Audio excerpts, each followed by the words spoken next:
Ég set hér fund, 58. fund sveitastjórnar Múlaþings hér í dag sem haldinn í fundasal sveitastjórnar Lyngássi 12 Egilsstöðum í 23 stigi hita held ég. En í dag miðvikudagurinn 14. maí og hefst fundurinn nú klukkan 13. Á dagskrá eru 19 liðir, en ég vil kannski byrja því hérna varðandi það vantar bæði forseta og annan varaforseta, að þegar það vantar forseta hér til að leysa mig af þegar ég fer í ræðustól að þá munum við fá aldursforseta hér fram og aldursforseti sá sem hefur starfa lengst í sveitastjórn og það eru fleiri sem komið til greina og þá það sá sem elstur á þeim, þannig að Vilhjálmur Jónsson mun sinna því hlutverki hér í dag. En þá göngum við til dagskrár, þá það fyrsti liður. Fjárhagsáætlun Múlaþings 2025 til 2028 viðauki 1. Fyrir liggur tillaga að viðauka við fjárhagsáætlun 2025 til að mæta auknum kostnaði við nýja kjarasamninga kennara. Eftirfarandi tillaga lögð fram. Sveitarstjórn samþykkir fyrirliggjandi viðauka við fjárhagsáætlun 2025 og vísar til bókunar byggðarás sama mál frá 29. apríl 2025 sem svo hljóðandi. Byggðaráð Múlaþings samþykkir fyrirliggjandi tillögu að viðauka 1 sem felur í sér eftirfarandi breytingar á viðkomandi málaflokkum í A-hluta. Skatttekjur, útsvar, hækkun tekna 68.612.000 krónur. Skatttekjur, fasteignaskattur, hækkun tekna 10 milljónir. Skatttekjur, jöfnunarsjóður, hækkun tekna 55 milljónir. Fræðslu og uppeldismál, hækkun launakostnaðar 190.998.000 krónur. Fræðslu og uppeldismál, útgjalda lækkun 27.388.000 krónur. Hreinlætismál, hækkun sorpgjalda 30 milljónir. Fjármagnsliðir, lækkun 729.000 krónur. Eignarsjóður, afskriftir fastafjármuna, hækkun 1.025.000 krónur. Rekstrarniðurstaða A-hluta, lækkun 296.000 krónur. Fjárfestingarhreyfingar. Lyngás 12, kaup húsnæðis á neðri hæð. Eignarsjóður 82 milljónir. Eignarhlutir í félögum, hækkun stofnframlaga. Félagslegar íbúðir vegna brák 31.600.000 krónur. Breyting á rekstrartengdum eignum og skuldum. Gamla ríkið endurgreitt fyrirframgreitt framlag 49.327.000 krónur. Skilavegir fyrirframgreiðsla vegna framkvæmda árið 2025 eru 39.466.000 krónur. Handbært fé lækkun 202.687.000 krónur. Og nú opna ég mælendaskrá yfir þennan lið ef eitthvað kveða sér hljóðs.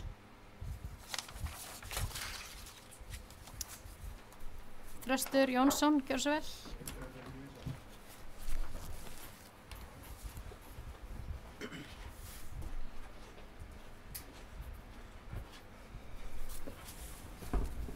Já, forseti, annað gott fundafólk. Það kannski ekki vinsælt að koma hérna upp í 20 stigi hita. Við viljum komast að þessu fundi sem fyrst. Það sem ég langaði aðeins að ræða hérna hins vegar það að það þessi liður í þessum fjárauka, fyrsti liðurinn 190 milljónir vegna nýgerra kjarasamninga við kennara. Og ég bara búinn að vera mjög hugsi yfir þessum lið. Ekki það kennara sem illa komnir að þessum hækkunum heldur miklu frekar hitt hvernig þetta fellur á verkkaupan nánast eingöngu í þessum verktökusamningi milli ríkis og sveitarfélags. Ríkið gerir samning við sveitarfélögin einhvern tímann snemma seint á síðustu öld rekstur á grunnskólanum. Því fylgja ákveðnir fjármunir per nemanda og svo framvegis með einhverju formúlu sem ég fékk einhvern tímann og reyndi að skilja í heilan dag og fékk ekkert út úr. Síðan gera svona hluti sem gerast alltaf að það eru gerðir kjarasamningar og fyrir fjárhag lítilla sveitarfélaga sem þetta myndi nú kannski teljast Múlaþing og tala ekki ennþá minni sveitarfélaga, þá þetta töluvert högg. Og það nú eins og svo að í nær öllum sveitarfélögum sama ástandið, stórum og smáum eins og hér, að stór hluti að útgjöldunum, kostnaðinum sem sveitarfélagi þarf að punga út fyrir, til fræðslumála Ég man ekki alveg töluna en það vel yfir helmingur. Þannig að þegar það kemur svona stór biti inn þá hefur það áhrif á allan fjárhæðin, ekki bara fræðslusvið. Þetta eiginlega reiðarslag fyrir sveitarfélagið vegna þess að ríkið, þar segja verkkaupin, honum alveg skítsama, hann ekki að hækka framlögi, ekki svo ég viti, nema að kannski kemur einhvern veginn óbeint í gegnum jöfnunarsjóð eitthvað að þessu. Og það náttúrulega alveg fáránlegt eins og forseti las hér upp áðan að fara að borga þetta, þurfa að fara að borga þetta með hluta af sorphirðugjöld og öðrum slíkum liðum sem koma að þessum fræðslumálum nákvæmlega ekkert við. Og þetta á bara eftir að versna, þetta í ár, þetta versna næsta ár og árið þar eftir, hækkunin ekki öll komið fram. Og hvað ætla menn þá að gera? Hækka sorphirðugjöldin. Það fer nú að hljóma eins og góður þáttur í Soprano fjölskyldunni hérna sem voru gríðarlega vinsælir á RÚV árið. Þannig ég bara velti fyrir mér og ég skil ekki umræðuleysið yfir þessu. Það hefur þá allan að fenga mikið farið fram hjá mér ef sú umræð hefur verið í gangi. Sambandið virðist ekki vera að impra mikið að þessu, samband íslenskra sveitarfélaga. En ég bara velti fyrir mig hvernig ætla mann að gera þetta? Ætla bara ríkið að velta kostnaðinum stanslaust sem verður þarna yfir á sveitarfélögin á þess að komi nokkuð á móti og þannig að við förum að bera meira og meira af kostnaðinum en erum algjörlega alltaf af ríkisvaldinu lokuð inn í þessum kassa með möguleika til tekjuaukningar. Möguleikar okkar eru afskaplega litli til tekjuaukninga. Ríkið setur okkur ákveðin lög og skorður, hvað varðar til dæmis atvinnurekstur og annað þess þannig að við getum í rauninni afskaplega litla björg okkur við. Ég vildi bara nefna þetta og þú veist, maður hefur bara heyrt fleygt svona, ég ætla kannski ekki fara að tala fyrir því að það bara þurfa að skila þessu til ríkisins. Það verður bara að taka þetta. Og ég velti fyrir mér, ég náði nú ekki, var nú bara að hugsa það hérna á leiðinni og hefði nú kannski átt að vera búin að athuga það áður en ég kom, illa undirbúin greinilega. Með þennan samning á milli ríkis og sveitar hann bara ótímabundinn til eilíðar. Eða geta mann bara reynilega sagt honum upp eins og mann gerðu hér með hjúkrunarheimilin fyrir skemmstu. Ég vildi bara koma að þessu vegna að þessi liður, mér finnst ekki ganga og mér finnst þetta þetta svona þetta eiginlega bara réttlætismál. Þetta gjörsamlega út í spóa en ég skil alveg, ég ekkert að gagnrýna það. Við reiknum hann með 30 milljónum út úr sorphirðugjöldunum en við hugsum út í það fara borga kennurum með sorpi, sem að segja þetta svona kannski svolítið komist. Það náttúrulega algjörlega út í spóa. Algjörlega út í spóa og ég held við ættum að hér í Múlaþingi ef að sambandið ætlar ekki að hissa upp með sig með það að taka á þessu, þá verður við að koma þeim skilaboðum sterkt til sambandsins og ég vona það að aðra sveitarstjórnir geri það líka. Takk fyrir.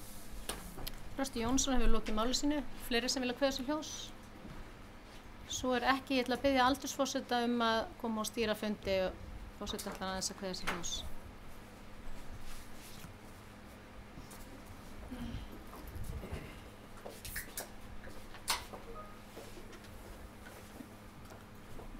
Forseti sveitarstjórnar Berglind Harpa Svavarsdóttir hefur óskað eftir að taka til máls. Já, takk fyrir. Nú er svo vun að toga í þetta. Já, ég bara þakka fyrir þessa umræðu og hún auðvitað, einn stór hlutur af þessu auðvitað þessi aukinn kostnaður sem að endurspeglast í 191 milljón sem við gerðum ekki ráð fyrir í varðandi launahækkun, varðandi kennarasamningana. Það umfram kostnaður og auðvitað það þannig með sveitarsjóð að við verðum að finna þessu stað, það ekkert öðruvísi. Og tillagan eins og las hér upp áðan að þetta eru ákveðni liðir, það náttúrulega kemur ákveðið með auknu útsvarstekjum hjá þessu fólki. En það í rauninni bara brot, það eru náttúrulega 24 milljónir sem koma þar. Við gerum, eins og við gerum alltaf, við náttúrulega búumst við fólksfjölgun og þannig koma aukatekjur, bæði hækkun útsvarstekna og svo fasteignaskattur og tala jöfnunarsjóð og svo lækkun á rekstri fræðslumála 27 milljónir.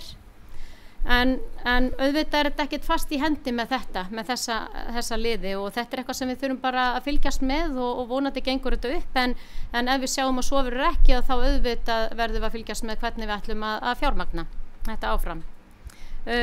Það er ekki bara þessi samningar sem eru í viðaukanum, það er gamla ríkið, endurgreiðsla á fyrirframgreiðslu vegna sölu húsnæðis, það eru 50 milljónir og svo það skilavegir 40 milljónir, en svo það líka varðandi stofnframlög og mér langar bara svona aðeins að minnast meira á þau hér.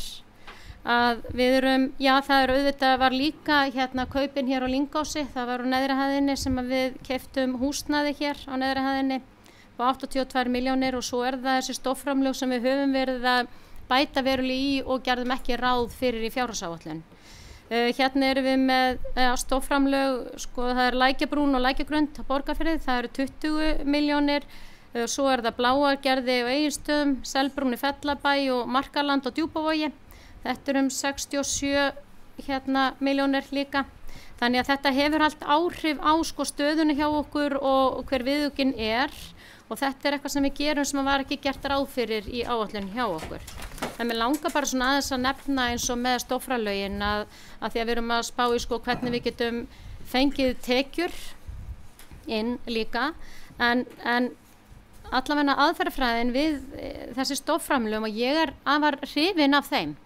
Við höfum verið að taka vel í þau og núna þá í öllum byggðarkjörnum hefur verið að greiða stofnframlög eða greiða niður eða greiða út í nýframkvæmdir og það þannig að sveitarfélagið kemur þá með 12% af byggingakostnaði.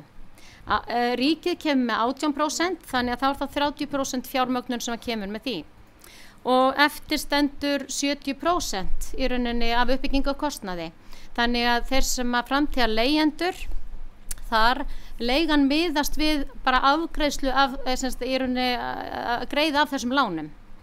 Og það ekki hver sem getur leigt þessar íbúðir og þetta nýjar íbúðir og sveitarfélagið þarf ekkert að hugsa þær, engin viðhaldskostnaður eða nokkuð, þannig þetta mjög hagstætt. En það eru tekju- og eigna viðmið. Þannig að sem þarf að fara eftir og við höfum verið að fá töluvert af nýjum íbúðum inn í eins og félagsþjónustuna. Og það bara, leið ég segi það, þá vil ég bara segja að inn á umhverfis- og framkvæmdaráðssviði verið að greina allar eignir hjá sveitarfélaginu. Við vitum að við erum með margar eignir sem eru gamlar, komna til ára sinna og ekki nógu góðar og dýrt viðhald og fleira. Þannig að með því að við erum að setja svona mikið af nýjum íbúðum inn og þá náttúrulega að gera og einhvern veginn verðum að hafa efni á þessu líka að með sölu á eldri íbúðum. Þannig að það vegferð sem við erum að gera núna, erum farin að stað, liggur ekki alveg fyrir, við erum samt búin að selja í allavega eina eign, þannig að svona náum við líka inn fyrir þessum kostnaði og sem ég bara mjög hrifin af, þannig að fáum fleiri nýjar íbúðir og getum selt eldri íbúður hjá okkur og fáum vel fyrir stofnframlögunum og meira til. Þannig að en bara eins og sveitarstjórnarfulltrúi Þröstur Jónsson kom inn á áðan varðandi íþyngjandi kostnað líka á sveitarfélögin að við erum að reyna að veita góða þjónustu og gera vel en við sjáum það líka bara ítrekkað eins og með Alþingi þegar þau eru að setja á okkur ákveðna reglugjöf sem að koma ekki fjármunir með til að fjármagna það sem að kemur frá Alþingi. Kannski mjög góð lög og svona en bara sveitarfélög allt og ofta lenda í íþyngjandi kostnaði og það bara gengur ekki. Þá endar það bara þannig að við eigum ekki eitthvað aukreitis og við erum hér þannig í Múlaþingi og sérstaklega eftir sameiningu. Við erum með metnaðarfull markmið varðandi uppbyggingu fjárfestinga og það bara þannig að ef okkur gengur ekki að reka sveitarfélagi rétt þá bara minna til þar. Þannig ég hvet okkur öll bara til að hafa líka bara áhrif á góðan rekstur hjá okkur og hér erum við með viðauka að reyna að mæta þessum aukna kostnaði og þurfum auðvitað að vera svolítið á tánum og sjá hvað við getum gert hverju sinni. En ég hef lokið máli mínu, takk fyrir. Berglind Arpa Svavarsdóttir hefur lokið máli sínu, næstur á mælendaskrá Ívar Karl Hafliðason. Forsetanum funda fólk. Ég ætla að fara aðeins í áfram allt með umræðu varðandi fræðslumál. Það ljóst að við sveitarfélög berum ábyrgð á því að reka hér skóla en þetta sérstaklega því að það kemur skýrt fram í lögum að við að bera alla kostnaðan við þetta starf, við húsnæðið og allt, en yfirstjórn og allt annað á höndum ríkisins, menntamálaráðuneytið ber ábyrgð á því. Og það sem hefur kannski, það hefur aukist alltaf kostnaðan hjá sveitarfélögum vegna ákveðna breytingar sem eru gerðar á Alþingi varðandi bæði réttindi barna, stuðningsþarf og annað, bara mjög þarft. En þetta er mjög sjaldan, yfirleitt ekki kostnaðargreint og þessu hefur ekki fyllt aukið fjármagn frá ríkinu. Við höfum setið upp með þennan kostnað og svo annað sem að gerast núna líka að þeir einstaklingar sem rétt á stuðningi fara til þess að ríki borgi með þarf að ljúka ákveðnum greiningum. Bið eftir þeim greiningum orðin óhófleg.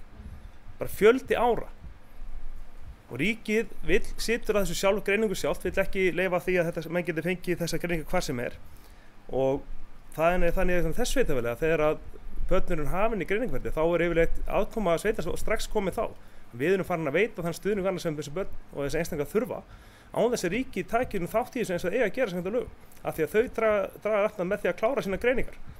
Og bið eftir greiningun orðið svo bara stórkostalög. Þetta er orðið 2-3 ára oft. Og ég held að við getum ekki annað en veitt þessa þjónustu og fjármagna hann bara sjálf. Þannig að það er bara hellingar svona litlum atriðum sem þegar þú leggur þau saman sem gerir það verkum að í rauninni framlag ríkisins í formi jöfnunarsjóðs til að standa undir grunnskólum bara að draga hratt í sundur frá raunkostnaði. Og ég held að við þurfum ekki að fara aftur nema kannski svona 10 ár þegar þessi kostnaður var svona, það var ekkert allir munur þarna á milli. Að framlag jöfnunarsjóðs svona dugðu langleiðan fyrir því að reka hér grunnskóla. Í dag þarna bara risastórt gat á milli. Og ég velti minn fyrir mér ég velti velta fyrir mér að því að við eigum að framkvæma þessa kennslu. Það er lögum líka hér að vera námsfund annað sem ekki. Þannig að við getum ekki heldur fyrst með gæðum að neitt. Það er ríkið sem setur menntastefnurnar og matar ýmislegt annað. Þannig að þetta er sérstök stað að við sjáum hins vegar fjármagn allt framkvæmdina en við höfum ekki að segja hvernig að framkvæma þetta. Og ég held að það sé kannski eitthvað sem ég veit að hefur verið þægilega hjá sambandinu þetta svona þessi aftenging að þeir sem setja kröfur og reglur þurfi ekki að áhrifa hvað það kostar. Og það er kannski það sem sambandi hefur og margir hafa verið að benda á og það við getum ekkert og það hefur verið bundið í lögum í lengi ef að ríkið að setja ekki yfir sveitum þá þarf að kostnaðargreina það. Hvað áhrif þetta hefur? Því að það hefur gríðarlega svona það bara vantað mikið upp á það.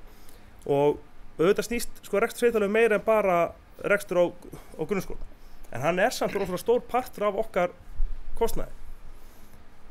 Ég þetta bara fræðslumál standa undir hátt í 2/3.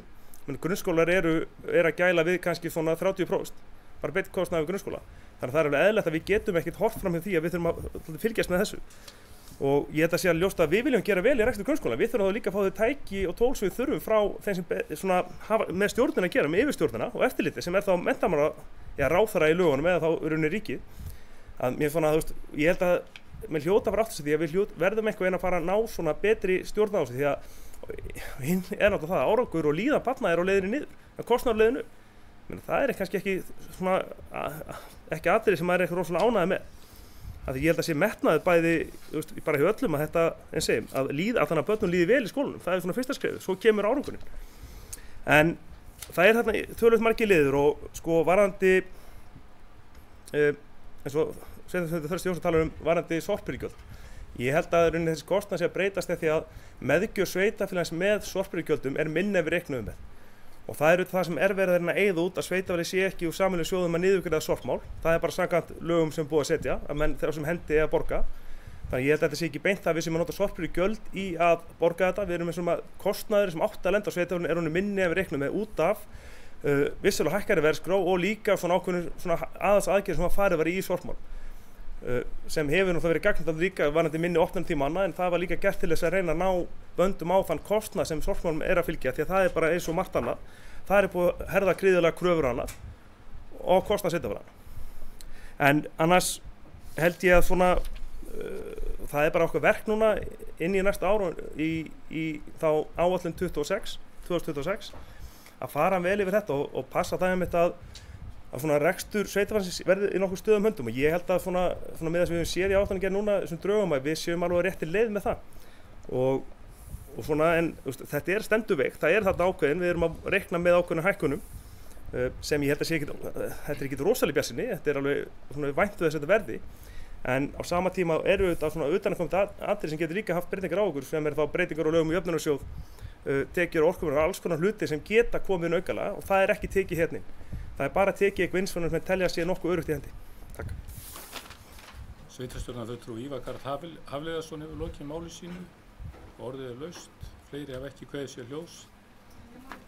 Guðrún, sveitarstjórnarfulltrúi Guðrún Tryggvadóttir hefur óskað eftir að taka til máls.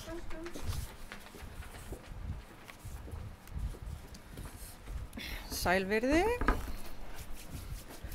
virðulegur forseti og aðrir fundamenn. Ég bara var náttúrulega að koma upp af því að þetta minn málaflokkur líka. Sko, ég ætla bara að segja fyrst takk fyrir allt sem þið hafa verið að segja af því að ég svo hjartanlega sammála ykkur svo margt.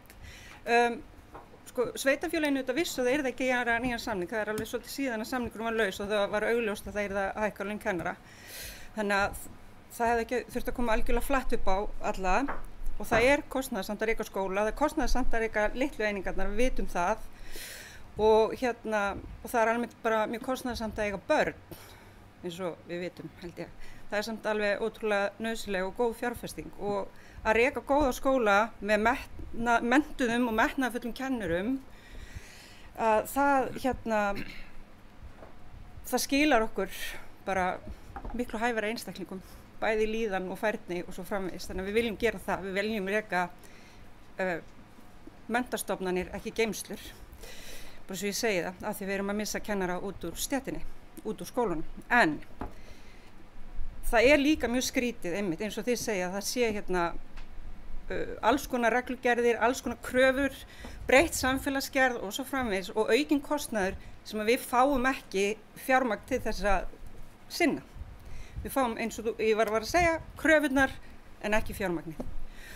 Og í sveitarfélagi eins og okkar, þar sem eru dýrir skólar og skólaakstur og margar litlar einingar, þá hljótum við að gera kröfur að ríkið komi til móts við okkur. Og já, ég tek bara undir það. Við þurfum að tala sterkt fyrir því að við fáum fjármagn til að reka skólan og reka á vel og ég held að allir Íslendingar séu saman það að við viljum ekki hverfa frá því að reka skóla og að það fari í eitthvað svona heimaskóla kerfi eða eitthvað svoleiðis. Við viljum reka góða skóla, það örugglega hægt að finna alls konar tæknilausnir og það örugglega hægt að spara peninga, ég sannfærð það og ég mjög áhugasöm það.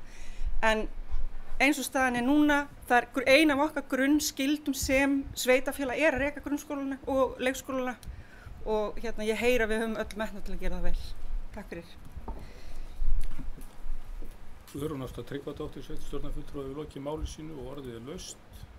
Og það kveður sér engin hljós og ég fel forseta Berglindi Arnbjörg Svavarsdóttir.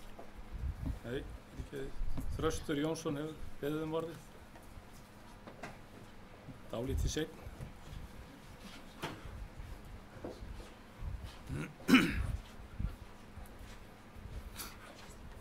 Forseti, annað gott hundafólk, góð umræða og ég vil taka undir það mál sem hefur komið fram sambandi við grunnskólana. Þetta hefur verið mér töluvert mikið áhugamál og ég hef mikið velt þessu blessaða grunnskólakerfi fyrir mér og kannski lítið gert hins vegar vegna þess að það mjög erfitt einhvern veginn sem sveitarstjórnarmaður að koma að þessu. Þetta ég oft kalla þetta svartan kassa eða svarthol eða eitthvað vegna þess að ekki það að þetta sé þannig í eðli sínu heldur, það bara einhvern veginn erfitt að setja sig inn í þetta. En hérna kom fram með yfirstjórnina og fjárfestingunni í börnunum okkar og svo framvegis sem alveg algjörlega hárrétt.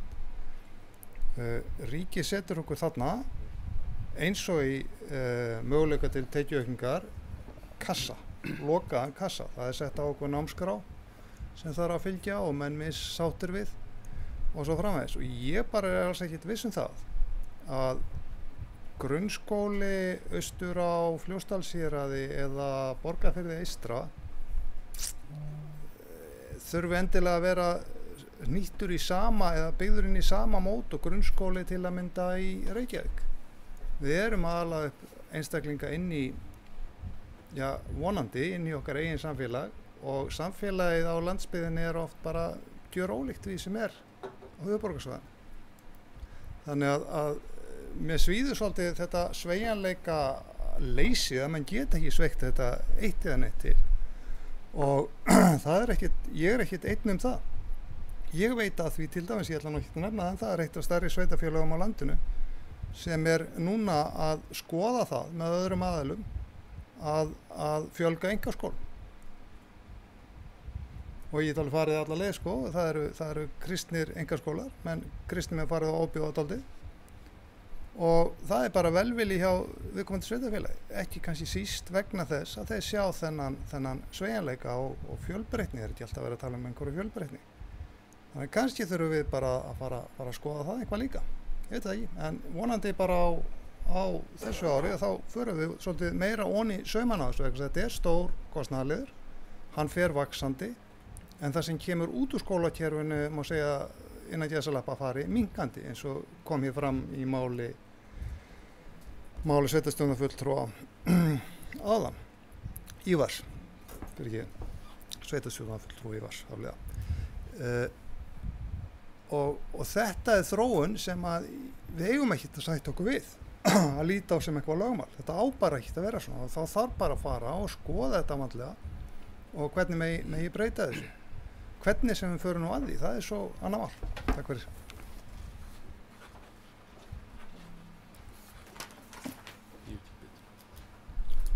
Sveitarstjórnarfulltrúi Þröstur Jónsson hefur lokið máli sínu. Næst á mælendaskrá sveitarstjóri Dagmar Stefánsdóttir. Takk fyrir. Mér fannst þetta bara áhugavert sem að Þröstur sagði hérna í ræðinu sinni fyrst, þar sem hann var að velta því upp hvort við ættum hreinlega að skoða það að skila grunnskólanum þegar við værum ekki að fá næg framlög með þeim. Mér langaði bara að benda á í þeirri umræðu að þetta þetta eitt af lögbundnum verkefnum sveitarfélaga og til þess að fara í það að það er ekki einhver samningur í gangi, þetta bara í lögum og það þyrfti þá lagabreitingu til þess að fara í slíkt. Þannig ég vildi bara árétta það svo allir væru með þá á hreinu en vissulega getum við farið í það eins og nefndir með sambandinu að tala fyrir því að framlögin séu eins og við þurfum svo að sé ekki þetta gat sem að Ívar talaði áðan. Þannig ég vildi bara koma þessu framfæri. Takk. Sveitarstjóri Dagmar Stefánsdóttir hefur lokið máli sínu, eru fleiri sem orðið laust. Svo ekki og þá fel ég forseta sveitarstjórnar Berglindi Hörpu Svavarsdóttur aftur stjórnfundarins.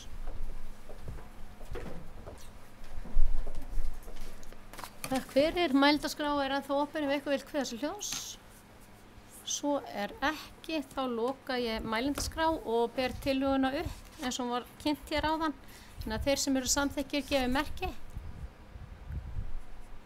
Samþykkt samhljóða, takk fyrir. Og þá færum við okkur yfir lið, það annar liður, aðalskipulagsbreyting Gilsárvirkjun. En fyrir fundinum liggur erindi frá Orkusölunni, vinnslutillaga fyrir aðalskipulagsbreytingu fyrir Gilsárvirkjun. Og Ásdís Hafrún Bindisdóttir, sveitarstjórnarfulltrúi, hefur beðið orðið. Gjör svo vel.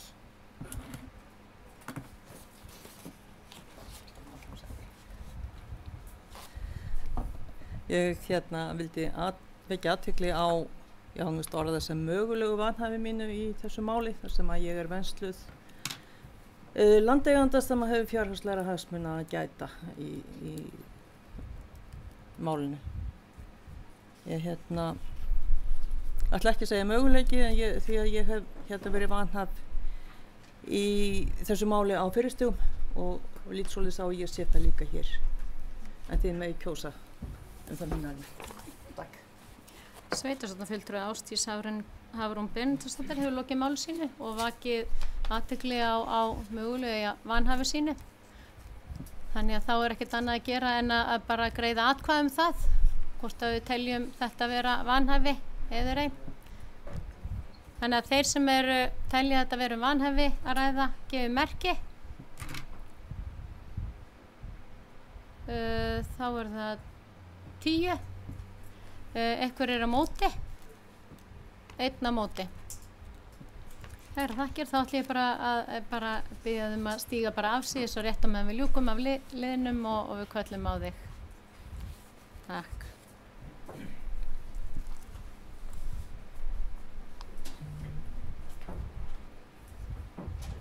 Þá höldum við áfram með annan lið, aðalskipulagsbreytingu Gilsárvirkjun. En fyrir fundinu liggur erindi frá Orkusölunni, vinnslutillaga fyrir aðalskipulagsbreytingu fyrir Gilsárvirkjun.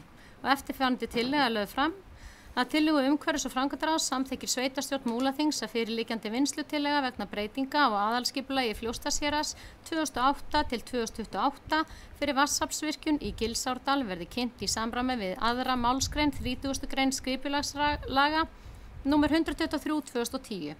Skipulagsfulltrúa falin framkvæmd málsins. Ég opnaði mælendaskrá ef eitthvað vill kveða sér hljóðs þetta lið.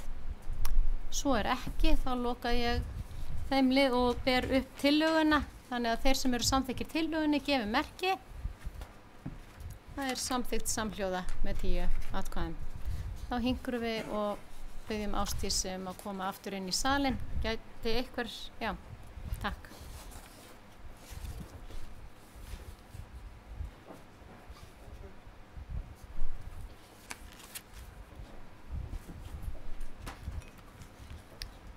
Þá höldum við áfram, þá erum við komin í 3. lið.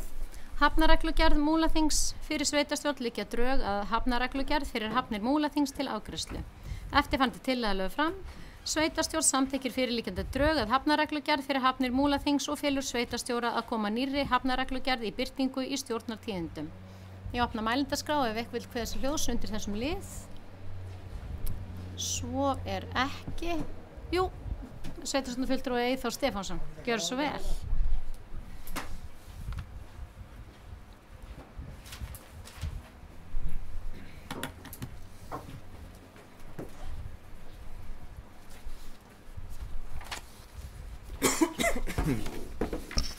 Já, frú forseti og aðrir fundarmenn.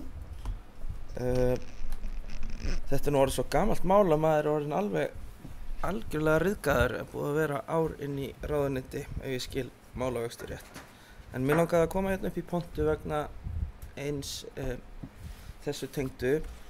Við í heimastjórn á Borgarfirði vorum búin að bóka og hvetja umhverfis- og framkvæmdaráð til dáða að koma þessari hafnarreglugerð á koppinn og það var ekki síst vegna þess að við vildum fá í hafnarreglugerð eitthvað umgengni sjófarenda við Hafnarhólmann og því tengdu ennfremur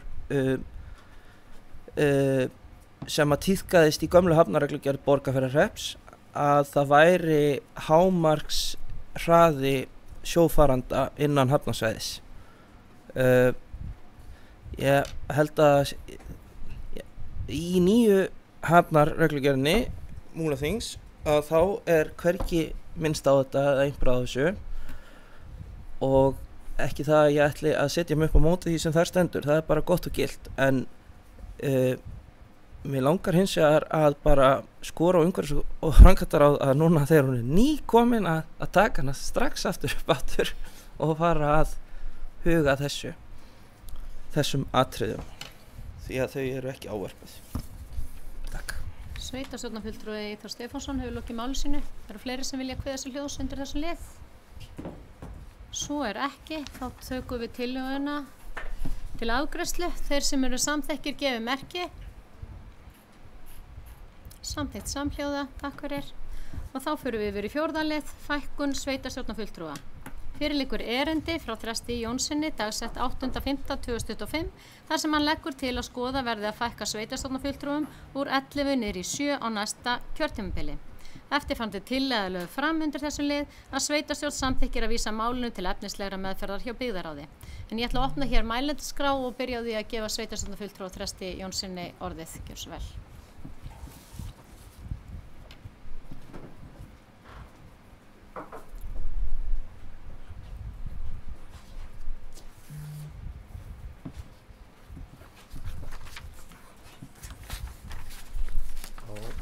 Forseti, annað gott sveitarstjórnarfólk. Ég ætla nú að byrja að biðjast afsökunar á alveg hauga ritvillum í tölvupóstinum sem sendi ykkur með þessu máli. Og það er svona þegar það er mikið að gera þá á mann ofta ekki tíma til að lesa hlutina vel yfir. En ég vona að flestir hafa nú skilið textan samt sko, en þetta var ekki svo slæmt að mætti ekki skilja. Þetta hefur verið svona blundað í mér, þessi hugmynd, nokkuð lengi en hún kannski fekk byr undir báða vangi þegar að þetta mál sem við vorum að ræða hér fyrst á fundinum kom til að við erum að enda í miklum útgjaldaaukningu á fræðslusviðinu og menn hlupu hér hver mann að þverran að finna einhverja gloppur til þess að dekka þann kostnað. Við erum að tala um hagræðingu í þessu sveitafélagi eins og önnur sveitafélag og eigum eðlilega að vera á tánum með það og þá kannski best að líta sér nær fyrst og sjá til erum við kannski of mörg hérna inni. Og mér finnst það er mín skoðun að við séum of mörg, við höfum kannski ekki verið það og bara svo ég rétt svona hlaupi á þessum rökstuðningi sem ég kom með, ég ætla nú ekki að fara að lesa hann allan í heild en fyrsta atriði það að þessu sameiningatímabili í rauninni að ljúka í mörgum skilningi og kannski svona mest áberandi skilningurinn sá eða myndin af því það svokölluðum aukaframlögum að hvað þetta hét nú úr jöfnunarsjóði, þau fara nú hratt minnkandi og líkur vegna sameiningar. Nú heimastjórnir voru settar af stað til tilraunar í 8 ár, nú voru komin 5 ár og reynslan af þeim verð ég að segja, ég held að mjög margir hér inni séu sammála því, mjög góð. Þannig ég held að þess að heimastjórnir séu ekkert að fara, ég held menn kannski jafnvel vilji frekar eflegar heldur en hitt. Og svo framvegis, þannig að þetta farið að vinna svolítið sem smurmaskína og þessi 4 sveitafélög sem áður voru eru farin finnst mér að starfa sem eitt sveitafélag og þess vegna finnst mér þessi áherslupunktur sem var að hvert af hinna fyrri sveitafélag þeir ættu fulltrúa í sveitastjórn rauninni þau rök halda ekki lengur að þeir eru ekki reynda að gengi alveg eftir með það gekk eftir á fyrsta kjörtímabilinu sem var nú bara hálft það var bara hálft en núna þessu kjörtímabili á Djúpavogur engan aðalmann í sveitastjórn þeir eiga reynda kröftuga varamenn hér sem þetta situr hér nú á þessum fundi þannig það svona fyrsta atriði þessu næsta atriði það að ég lít bara til nágranna okkar og vina í Fjarðabyggð. Þar sameinuðu menn mun fleiri sveitafélög og kjarnarnir eru fleiri. Það lengra liðið síðan að þeir voru sameinaðir en þeim dugar 7 fulltrúa og svona í þeim samtölum sem ég hef haft við sveitastjórnarfólk að niður þá það bara alveg kapnó. Þannig að við getum litið til þeirra í þessu, þó við viljum það ekki alltaf. Nú, svo eru þessar fjárhagslegu forsendur sem ég nefndi að það hver sveitastjórnar fulltrúi kostar og ef menn væru allt þetta stóra skref að fara úr 11 niður í 7 sem að ég held að sé lágmarkið fyrir sveitafélag okkar stærð, þá svona með þumalputta upp í loft eða puttan upp í loft, þá þetta einhvers staðar 20-30 milljón króna sparnaðar á ári, geti ég ímyndað mér. Það eitt. Svo þessi síðasti liður og ég vona að ég hafi ekki móðgað neitt vegna þess að einhver misskilið hann svolítið hressilega. Það það hvernig sveitastjórn vinnur. Hún dálítið mikil og ég ekkert að segja að það sé neitt svo slæmt. Hún dálítið mikil afgreiðslu sveitastjórn. Hér kemur lítið inn af svona pólitískum stefnumarkandi tillögum frá fulltrúum. Það lítið það, heldur eru málin unnin af embættismönnum í stjórnsýslunni og þau lögð fyrir og við afgreiðum oft þetta nánast formsatri og þarna skrifaði ég innan gæsalappa nótabeni eru sko 11 hendur einhvað betri á lofti heldur en 7 í því tilfelli. Þannig að það rauninni síðasti liðurinn sem ég bendi á þarna.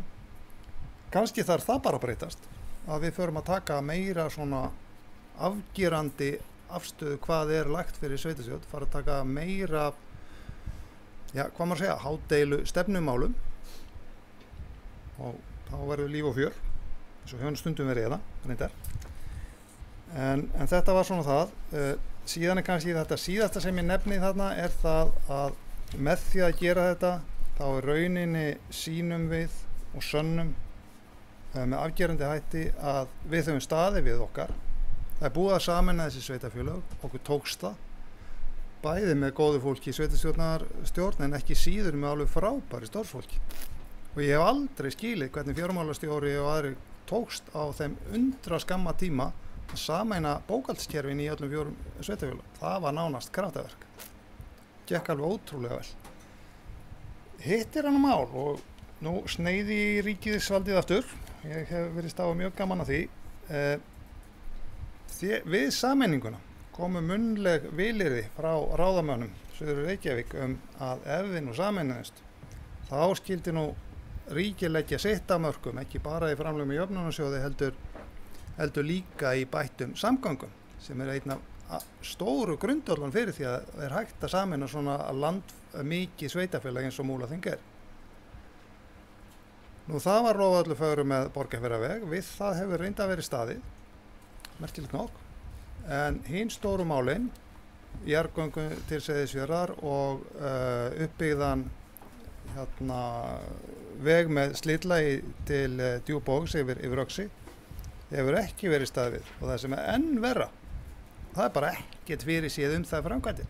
Ég farin að hallast að því kannski bara, sérstaklega önnur þeirra, það verði bara aldrei af henni. Og þetta er bagalegt. Ríkið hefur þarna með vilyrðum, og við skulum bara muna það, fá hlutinu bara skriflega hér eftir þegar svona laga ber upp á borð. Hefur ekki staðið við þetta. Þetta er bagalegt og við tökum bara Djúpavog sem dæmi að þar hefur verið mikil atvinnuuppbygging á undanförnu og þörfin á Axavegi hefur aukist gríðarlega en það verður ekkert af framkvæmdum. Plús það að fulltrúi Vinstri grænna, sveitarstjórnarfulltrúi Helgi Hlíðar hefur verið óþreytandi að benda á það að þetta er hagkvæm framkvæmd og ég tek undir það með honum en samt ekki. Menn hafa einhvern veginn ekki áhuga á að standa við sitt í sameiningum og þetta eru slæm skilaboð til annarra sveitarfélaga sem ætla að sameinast. En þetta var nú kannski svolítið útúrdúr með þetta. En ég er alveg sáttur við það að fara með þetta inn í byggðarráð og gera einhverja svona analýsu á hvað þetta þýðir og fara bara yfir þetta í heild sinni. Þetta þrístoða kerfi sem við erum með þarna. Við erum með heimastjórnar, við erum með nefndirnar 3, byggðarráð, fjölskylduráð og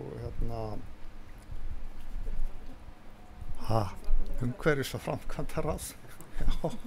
Við erum með þessar 3 stoðir og það er kannski aðeins að fara yfir það mjög vel og mér hefur verið bent á það og réttilega að það þarf að athuga mjög gaumgæfilega hvaða áhrif þetta hefur þar. Til dæmis með þessa tengingu á milli heimastjórna og sveitarstjórna. Það er mjög mikilvægt að við pössum okkur og förum gætilega varðandi heimastjórna að við spillum því kerfi ekki. En bara það er besta mál og það eru margar leiðir að þessu. Ég er náttúrulega alltaf stórtækur og segi bara niður í 7 einu skrefi. Það má alveg vera að það megi gera í 2 skrefum, farin í 9 á næsta kjörtímabili og svo í 7 ef manni finnst það fýsilegt, það er hinn varfærnaleg. En aðalatriði held ég að sé að við naflaskoðum okkur hérna og sýnum gott frumkvæði í því að við ætlum að standa á tánum líka bara alveg í efstu röðum. Takk. Takk fyrir. Sveitarstjórnarfulltrúi Þröstur Jónsson hefur lokið máli sínu og næstur á mælendaskrá er Ívar Karl Hafliðason. Gjörðu svo vel.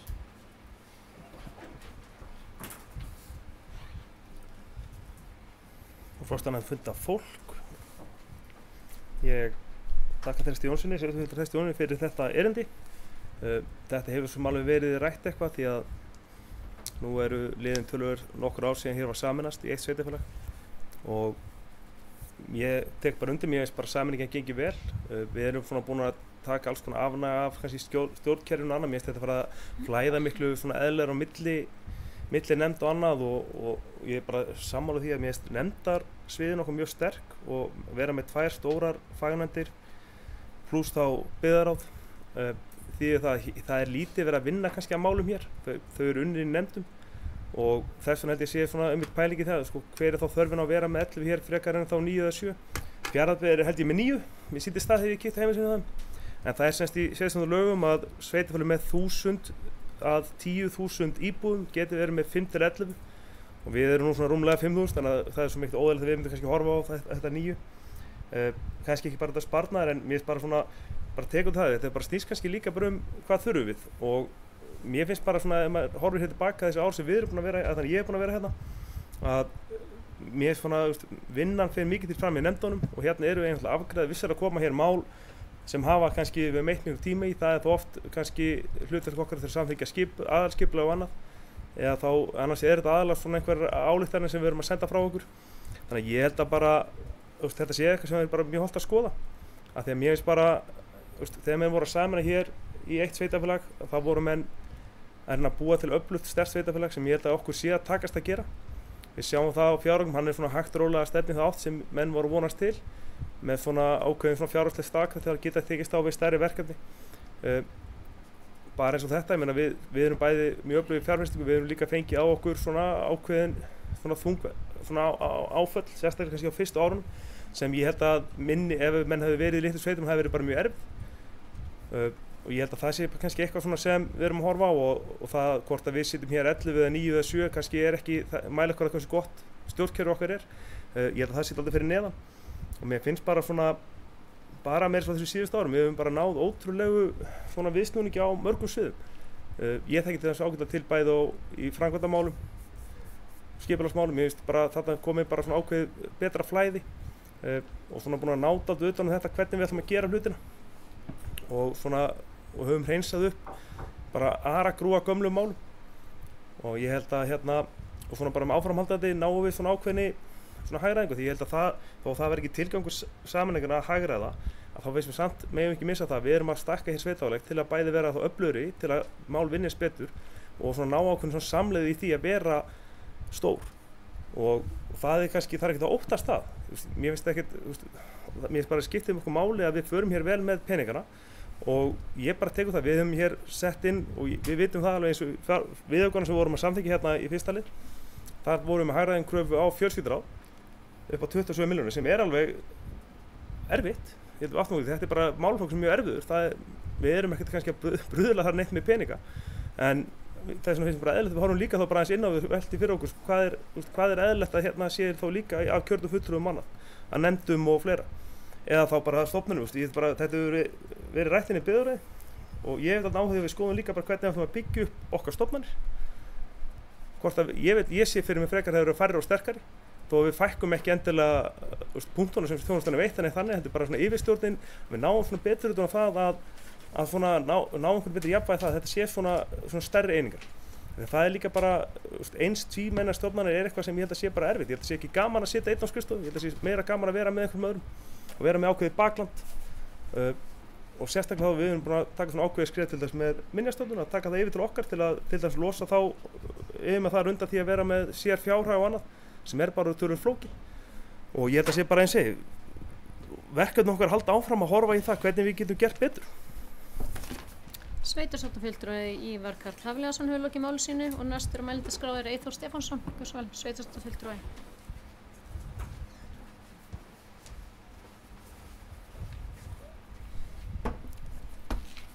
Frú forseti og aðrir fundarmenn Ég gerði fundinu þann greiða að reyna að skrifa niður að ég ætlaði að segja góða verinu, vonandi verði ég aðeins styttra fyrir vikið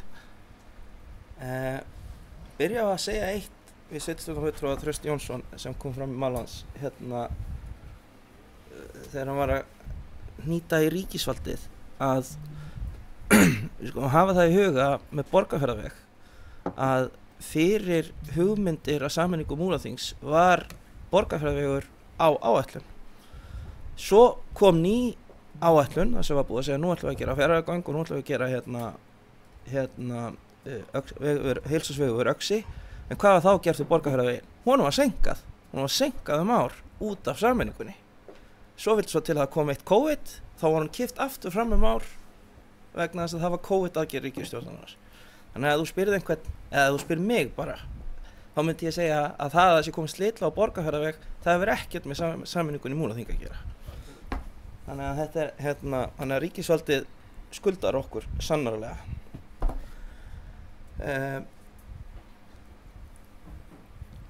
En varðandi tillöguna, ég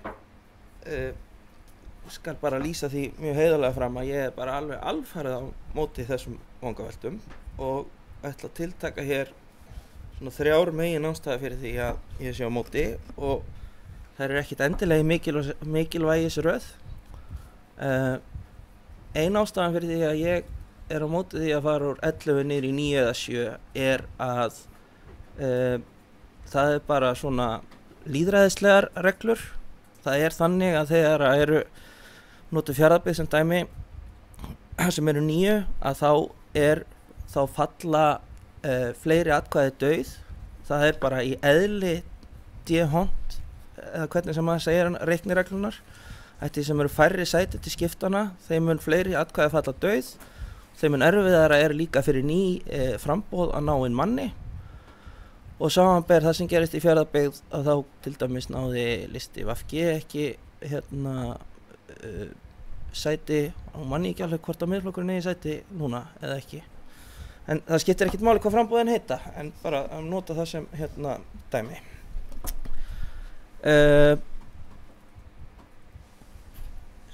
Svo er næsta ástæða sem ég ætla að fá að telja hérna upp er að ég er ekki á þessum tímapunkti í nokkrum vafa um það að þetta mun veikja stjórnsýsluna hjá okkur umtalsvert.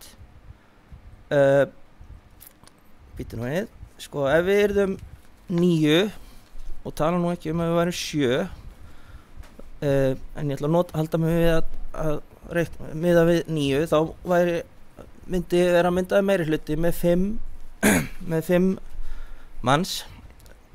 Líklega, getur verið fleiri og þessir 5 ef vel ætti að vera, skulum við segja, myndu skipta sín á milli forseta sveitarstjórnar sem verður að vera úr sveitarstjórn, formann byggðarráðs sem ég held að verði líka að vera í sveitarstjórn, ég maður nú ekki alveg. Ef vel á að vera ætti formennska í umhverfis- og framkvæmdaráði og fjölskylduráði að hafa tengingu inn í sveitarstjórn á mínum dómi. Mér finnst núna fjölskylduráð finnst mér aðeins líða fyrir að það vanti tengingun í sveitarstjórn hjá formanni, þó að formaðurinn sé algjörlega yndislegur, þá finnst mér ráðið líða fyrir að það sé ekki betri tenging í sveitarstjórn. Svo erum við formann hef sem að þarf nú ekki að vera sveitarstjórn og svo ertu með 4 til þess að gegna formennsku í heimastjórnum sem að þyrftu sem verða að koma úr sveitarstjórn. Þannig að þú ert með þessi 9 embætti sem þú ætla þá að skipta á milli 5 manns nema menn ætli þá að fara að breyta þessu ennþá meira og láta þetta flæða meira á milli meira og minni hluta, ég veit það ekki. Kannski er það eitthvað sem mannum hugnast vel. En þannig að ég segi sko með þetta til hliðsjónar þá held ég að þetta veiki sko ekki bara sveitarstjórnina heldur líka fagráðan okkar. Ég nota fagráðin yfir allt þetta sem ég taldi hérna upp. Þannig að þú með 5 manns þurft að skipta með sér 9 embættum og svo það sem ég veit ekki en svona það sem tilfinning mín segir mér að sko það er ekkert víst að það myndi vera til þess að auðvelda bara mönnun á listum ef að það leiðir til þess að þú þarf bara automatist að taka þér formennsku í nefnd. Það er ekkert allir sem eru tilbúnir að þó þeir hafi áhuga á að starfa kannski á sveitarstjórnarstiginu að það þýði automatist að menn séu tilbúnir að gefa það mikinn tíma að gegna formennsku í nefnd. Það er að segja að framboðið er að nær að vera í aðstöðu til þess að mynda meiri hluta.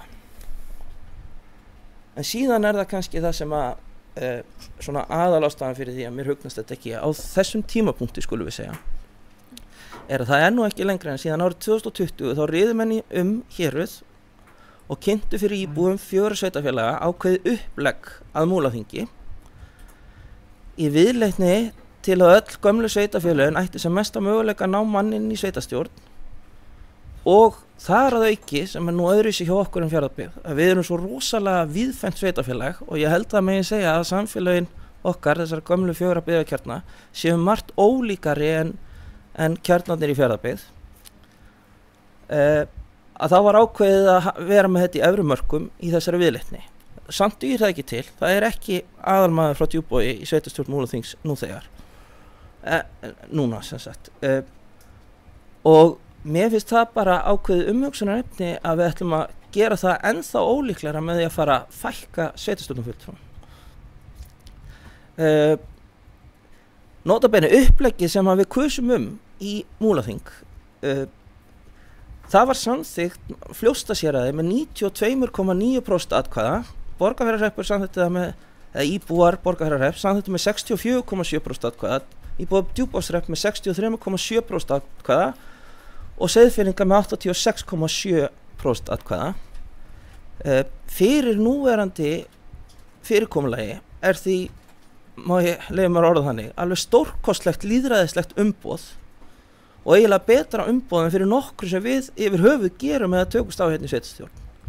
Það ekki liðin 2 kjörtímabil og hér á að fara í grundvallarbreytingu sem hvergi var minnst á í kosningabaráttu eða sem við vorum að agitera fyrir í kosningum, allavega svo ég tæki eftir, og þá spyr ég bara, erum við með eitthvað umboð til þess að fara að mínum mati breyta þessu svona mikið á þessum tímapunkti? Það hefur aldrei orðið sameining á Íslandi þar sem stjórnsýslan eða valdið sogast ekki á einhvern hátt að stærsta þéttbýlinu eða byggðakjarnanum. Og bara við erum bara með dæmi það hérna fyrir Fljótsdalshérað, þegar Norðurhérað sameinast Fljótsdalshéraði hérna í gamla daga eða hvað var hérna nú þá, það ekki víst að við heiti Fljótsdalshérað fyrir Norðurhérað sameinaðist. Þá var þetta nú þannig að í sveitarstjórn þá Fljótsdalshéraðs þá voru hinn og þessi til dæmis jökuldælingar gamli Norðurhéraðsmenn voru bara í sveitarstjórnum. En hvað gerist? Fjarlægðin gerir þetta alltaf erfiðara, það kroppast af og það alltaf þannig að svo fækkar þeim og fækkar og ég held að sé orðið nokkuð langt síðan að þeir sem eru búsettir allt svo á Norðurhéraði séu virkir í sveitarstjórn. Og þetta bara gömul saga og ný og við eigum að mínum dómi sem ný sameina sveitarfélag sem ennþá verið að horfa til að reyna að hægja á þessari þróun svona innan skynsamlegra marka, skulum við segja. Það eðlilegt að minni byggðakjarnarnir séu hræddari við sameiningar og mér finnst það ekkert skrítið að mér virðist að sveitarstjórnarfulltrúar hérna á Stóra Egilsstaðasvæðinu séu meira áfram þetta en hinnir. Enda mun þetta engu breyta fyrir Egilsstaði. Valdi mun halda áfram að sofast hérna á Egilsstöðum, hvort sem okkur líkar það betur að vera. Það bara óhjákvæmilegt. En mér finnst mikilvægt að fulltrúar íbúanna í sveitarstjórn endurspegli íbúa sveitarfélagsins og eins og ég sagði að mér finnst mjög miður að þessi til dæmis engi frá Djúpavogi hérna aðalmaður. En svo á þetta mál sé bara ákveðna hliðstæðu. Ímynd ykkur ef engi frá Austurlandi væri á Alþingi og það væri notað sem innan gæsalappa röksemd fyrir því að fækka þingmönnum Norðausturkjördæmis. Þetta hvað sem ekki að skila einhverju dreifð kjördæmið. Vegna þess að þetta á sér bara mjög mikið líkindi í allri umræðu þegar við erum að tala Norðausturkjördæmi. Hér hafa við oft talað að við þurfum að fá Austurlandskjördæmi aftur. Þetta bara nákvæmlega það sama, nema bara á minni skala.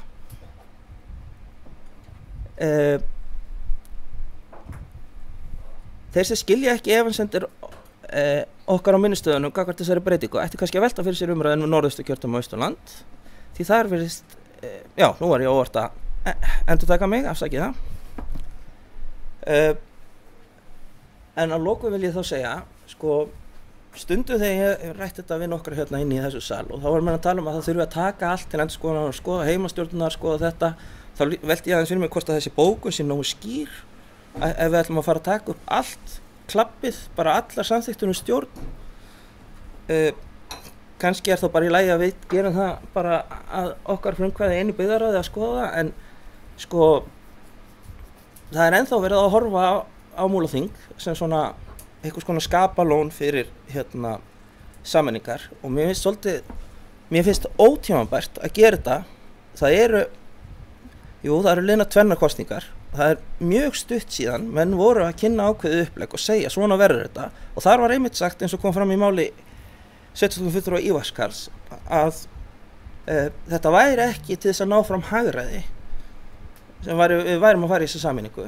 Við værum að reyna að ná fram öflugri stjórnsýslu sem mér finnst þetta vinna, sko, þetta gerir þá sem þetta sögðu bara að ómerkingum. Þar fyrir utan, ef að ég reikna rétt, þá hagræði sem við verum að ná fram, þetta minn eigin slumpreikningur með að við kjör sveitarstjórnarfulltrúa, en miðað við að það séu 12 sveitarstjórnarfundir á ári, sem þeir eru reyndar ekki, og ég held að þeir eiga að vera 10 í ár, að þá þetta 2,7 milljónir per sveitarstjórnarfulltrúa á ári og sko og já, fyrir utan þá launatengt gjöld. Það bara launin.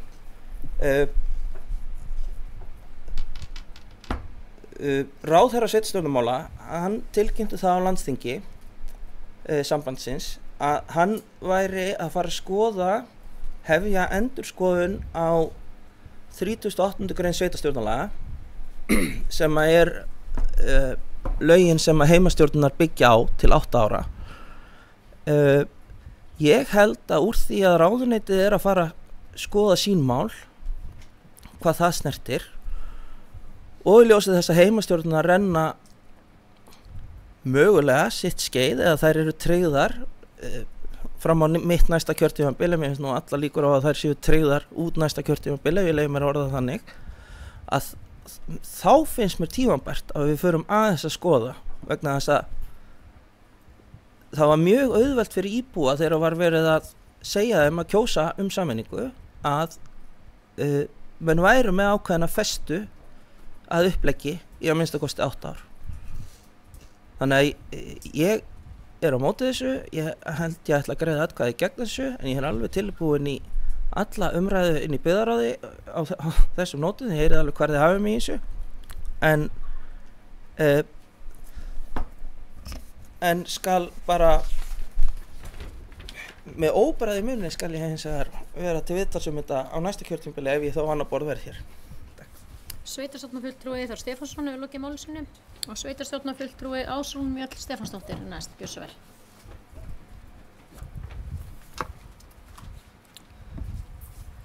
Já, frú forseti og annað gott fundafólk.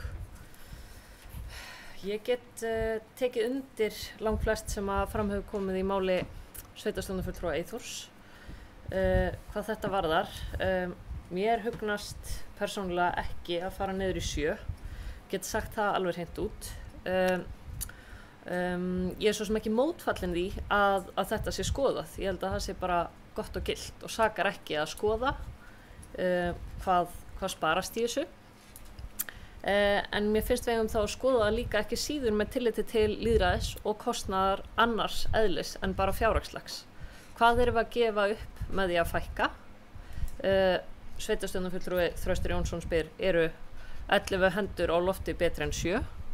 Ég held að í okkar tilfelli sé það svo, að því að þessar 7 hendur sem væru eftir væru að öllum líkindum kannski einsleitari hópur heldur en þessar 11 sem hér nú sitja og mætti þó vera enn fjölbreyttari hvað staðina varðar. Mér finnst mjög mikilvægt að við leggjum áfram mikla áherslu á að passa upp á íbúalýðræðið og fjöldi fulltrúanna var vissulega kannski ákveðin að miklu leyti út frá því.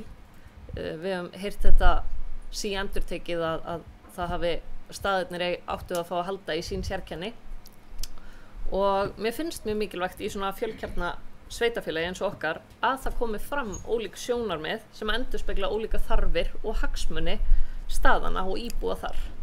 Og ég ansi hrædd eins og sveitarstjórnarfulltrúi Eyþór kom inn á sem íbúi eins af minni kjörnunum að þetta hafi neikvæð áhrif á akkurat þetta. Hópurinn verður einsleitari sem ekki gott. Ég svo sem sveitarstjórnarfulltrúi Þröstur talar heimastjórnir og að svona flestum kannski finnist þær hafa virkað mjög vel. Ég veit ekki hvort ég myndi taka svo sterkt til orða. Ég held að það hafi verið margt gott. Ég held að þetta heimastjórnar fyrirkomulag sé bara gott og til eftirbreytni en það má hins vegar algjörlega skoða það. Ég held við getum gert betur. það ekki komin það mikil reynsla á þetta.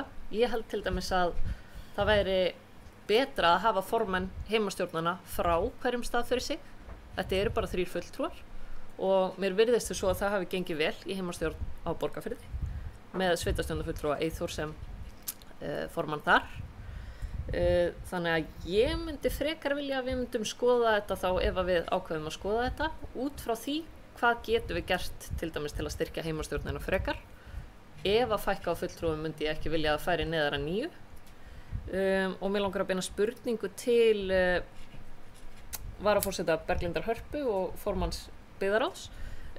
Hvað felst í rauninni í þessari efnislegu meðferð ef við svo ákveðum að beina þessu til byggðaráðs?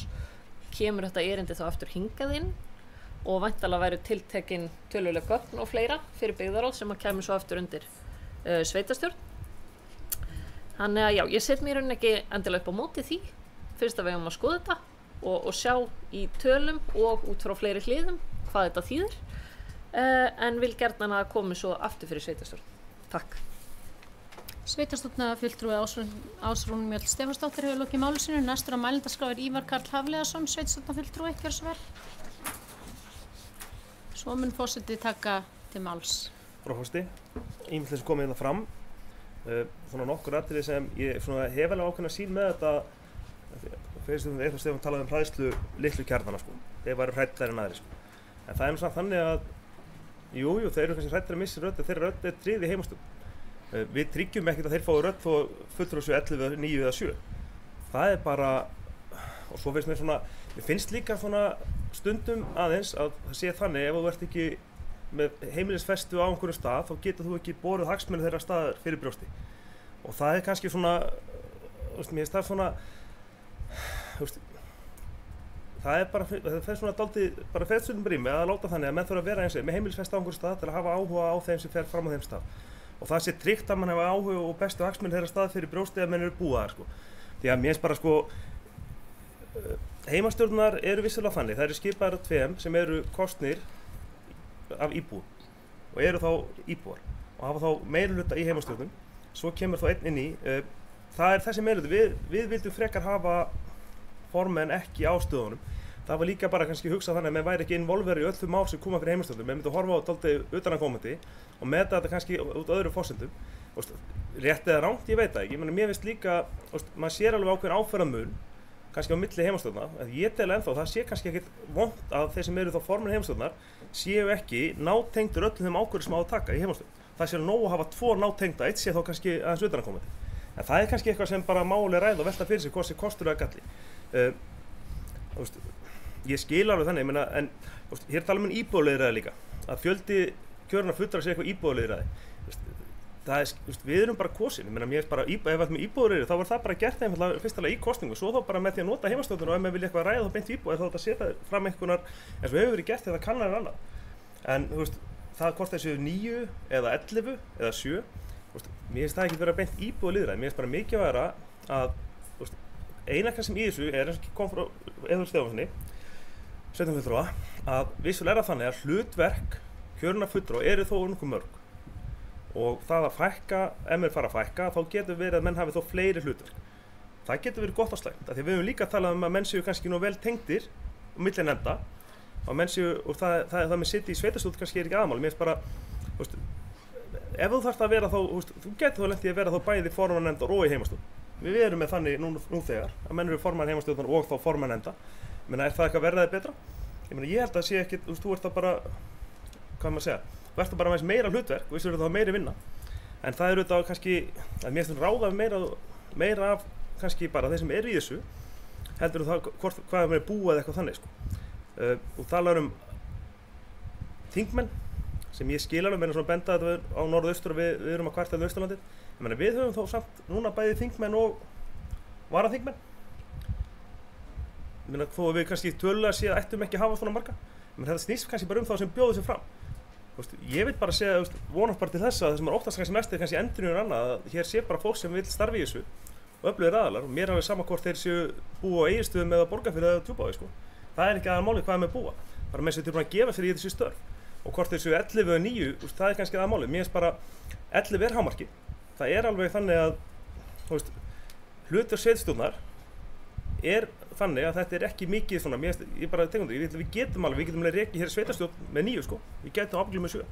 Auðvitað kannski, hlutvarsla myndi þá kannski fækka hvaðan menn eru eða eitthvað, en það samt ekki sjálfgefið, menn það ræðst líka aðeins bara hverjir sitja eftir sætunum. Og þeir sem að bjóða sig fram í eftir sætin, menn ágjörðu menn kannski treyst sér ekki í að þessi svo mikið vinna. En ég það sé samt alveg þannig, ef menn að bjóða sig í efri sæti á listum, þá getum við reiknað með það að fá hlutverk. Við erum með fólki í okkar nefndir sem eru út alla lista. Menn geta verið mjög öflugir í nefndir þó menn séu í 7. sæti frekar en 1. og sitja ekki í sveitarstjórn. En svona, ég held að sé bara ágætt að velta þessu fyrir sér, að bara hvað viljum fá út úr þessu, því við erum kannski varandi rödd minni sveitarfélagana, gömlu minni sveitarfélagana, þá eru þau tryggð með heimastjórn. Og það var tryggt klárlega til 8 ára við sameiningu, þetta er 8 ára tilraunarverkefni. Og mér finnst svona að mennum þá, ef mann það segja þau líka tryggt til 8 ára eða 10 ára að vera með 11 sveitarfélagfulltrúa, því að það er nokkuð ljóst að, ég er ekki alveg að hreina hvernig menn breyta þessu, en ef menn væntanlega þurfum menn þá að fara að drífa í því að menn náðu fyrir næstu kosningar, annars er það eitthvað sem verður aldrei gert fyrir eftir kosningar. Ég ekki ætla að fækka með þeim miðju kjörtímabili, það er væntanlega að gerast fyrir kosningar. En ég held að sé bara ágætt að horfa aðeins á þetta, að því að svona botraninn fyrir mér er að, eins og Eyþór sagði sko, ég skrifaði honum hjá mér sko. Minn fulltrúar, þessi tóku þátt í þessum, hvað sem er samtali fyrir kosningar, voru þá yfirleitt þá kjörnir fulltrúar og starfsmenn gömlu sveitarfélaganna. Menn voru þá hræddir að missa einhver raddir og missa eitthvað svona. En það er samt sömu sveitarfélögin hafa held ég grætt þetta mest á þessu sameiningu. Þannig horfi ég á þetta, ég horfi bara hvað við erum að eyða peningum annað. Ég held að bara að menn hljóta að sjá það að rödd þeirra skín alveg hér í gegn. Að þó við sætum hérna 9, þá myndi svo rödd alveg skín í gegn að þá, gegnum heimastjórnir og annað. En ég held að sé bara, ég held að svona varðandi töluleg gögn og annað, það er þetta sem okkur býður að kalla saman og horfa á, því að það er ekkert sko meitlaði stein þegar maður var að skipta hvernig stjórnsýslan ætla að vera. Menn horfðu til dæmis til Norðþings og fleiri staði, það eru sveitarfélög aðeins að þróa sína stjórnsýslu, breyta nefndum og svona aðeins er að gera þetta þannig að svona vinnulega gangi þetta vel. En afar máli held ég sé að stjórnsýslan sé svona, hvað sem er, að stjórnsýslan gangi vel, að mál fái faglega efnislega meðferð á stystu tíma og hér klárum við mál sem við fáum á borð hjá okkur. Og það finnst mér kannski svona mikilvægast og ég held að bara degilega hálfst undir með sem þau þresti Jónsfinni sko. Og við þurfum ekkert 11 hendur hér til að afgreiða þessi mál sem við erum að afgreiða. Við erum með 2 öflugar nefndir og svo byggðarráð. Það sem eru í rauninni sitja þá 7 í hverju nefnd og 5 í byggðarráði. Og það er kannski svona það sem ég finnst þar fer náttúrulega 90% unni fram í mínum huga sko. Takk. Sveitarstjórnarfulltrúi Ívar Karl Hafliðason hefur lokið máli sínu og forseti hyggst taka til máls og biður aldursforseta að taka á fundinum.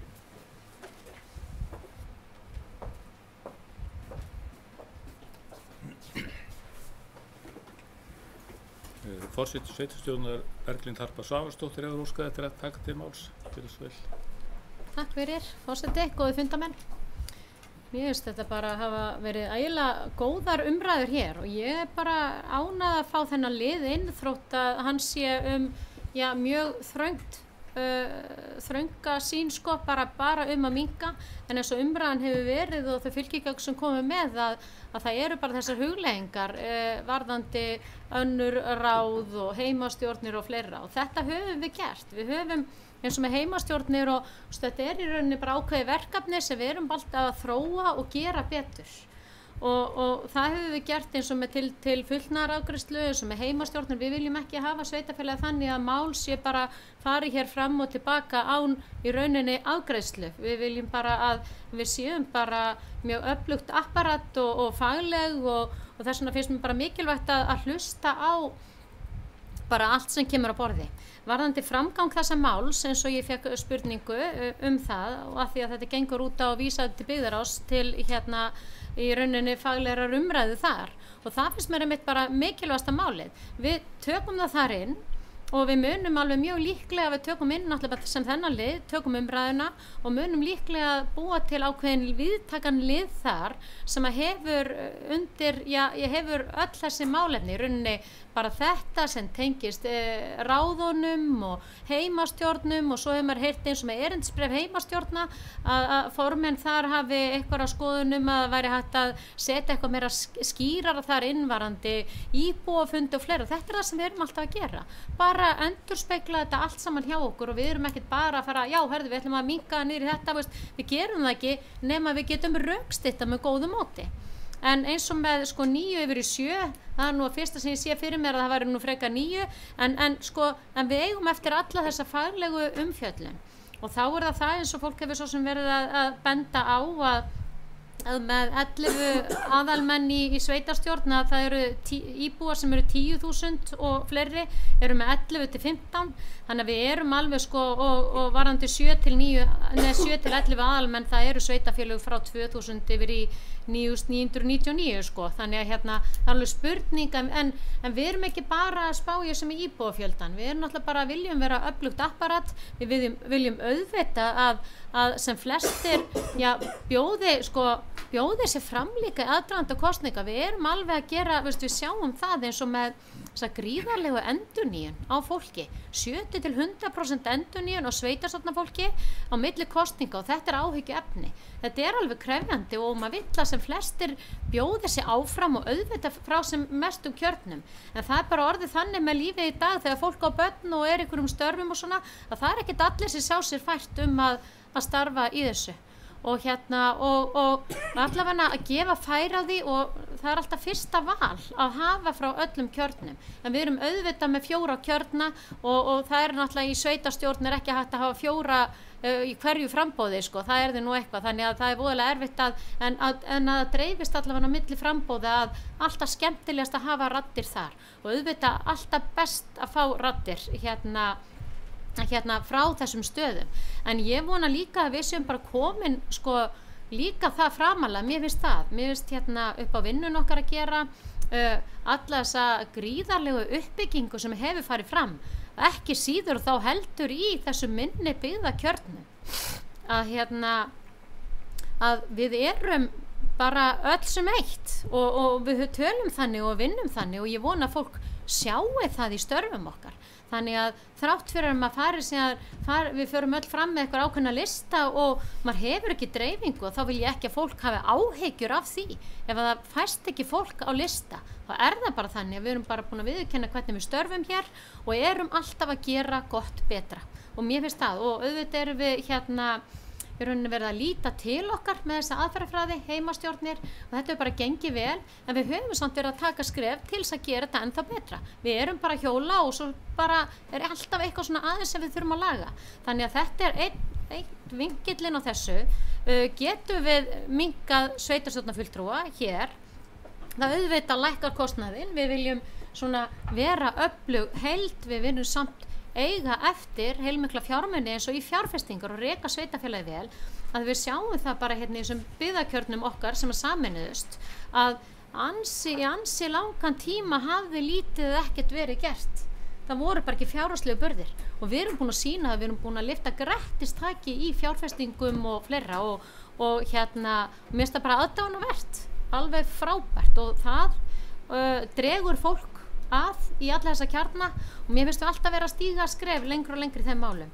Þannig að inn í byggðaráð fer auðvitað þessi liður og ég sé fyrir mér viðtakari lið sem við ræðum öll þessi mál, ekki bara við ræðum þau. Og því ef við erum að velta fyrir okkur eins og heimastjórnum og fleira, að þá fer þetta til umsagnar, til nefnda. Hvað finnst ykkur, eða eitthvað svona? Og svo eins og með heimastjórnirnar, til heimastjórna og formanna og við fáum þessa endurgjöf, það er ekki eins og byggðaráð sé eitt og sér að fara að ákveða hvernig hlutinni verða. Við bara tökum umræðu þar og til þess að stíga skrefin og þá þurfum við auðvitað eins og við gerum alltaf, sendum mál til heimastjórna, fáum þar svo, þannig að það er ekkert öðruvísi með þetta mál. Bara við vinnum þetta saman og sjáum hvað er best að lenda þessu máli faglega, myndi ég segja. Takk fyrir. Forseti sveitarstjórnar Berglind Harpa Svavarsdóttir hefur lokið máli sínu og orðið laust. Þröstur Jónsson.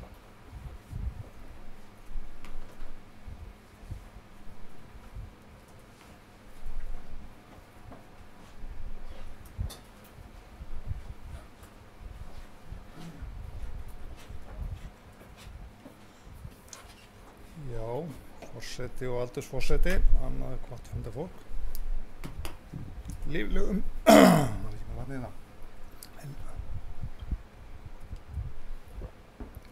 líflegu umræðum þetta og mér finnst það sjálfsög bara ágætt að sveitarstjórnarfulltrúi Eyþór Stefánsson og Ásrún Mjöll eru ekki satt við þetta. Vegna þess að þá kemur þetta aðhald við þessa vinnu ef í hana verður farið. En mér langar aðeins að fara yfir þessa punkta í Eyþóri sem voru bara mjög gott að hann setti þetta upp í búllettin. Ég elska búllettin, þannig að nú get ég bara elt búllettina, 1, 2 og 3. Sko, það fyrsta var hjá honum þennan lýðræðislega halla og það er alveg rétt. Það er svona ákveðin tölfræði sem segir okkur það að atkvæði þetta dauð.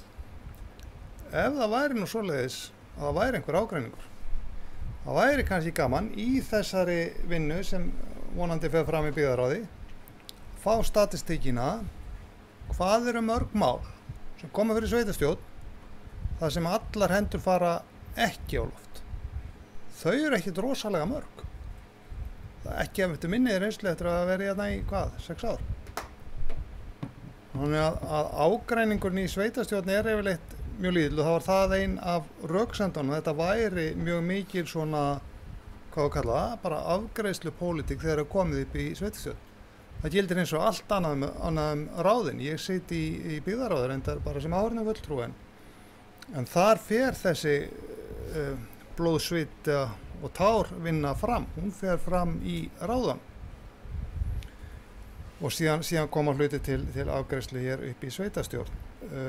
Þannig að ég óttast ekki þessa hvað kallaði sveitarstjórnarfulltrúi Eyþór dauð atkvæði að það komi til. Ég vil líka benda á sambandið að það kom þessi samanburður við Fjarðabyggð að módelið þar er töluvert annað með tilliti þess að þar er einhver heimastjórn. Þannig að þá stoðina undir sveitarstjórn vantar þar. Þannig að það er rauninni styrkir okkur enn í þeirri trúnni, að mig þeirri trúnni að okkur sé algjörlega ótt að fara inn í 9 og þess vegna 7.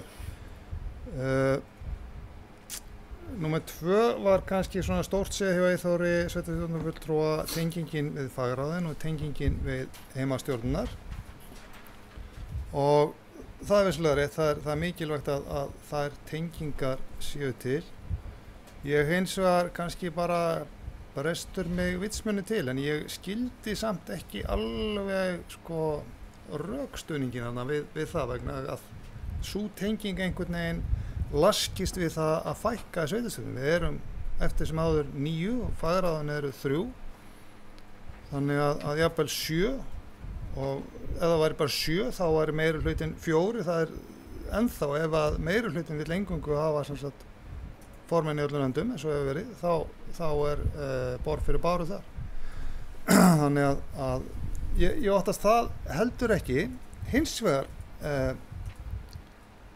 þegar kemur að þessu að það hefur skort á að mínu mati samráð á milli nefndana og þá sérstaklega finnst mér skorta samráð og það er sem einhver sérstökum að kenna þar en samráð á milli byggðarráðs annars vegar og fjölskylduráðs hins vegar.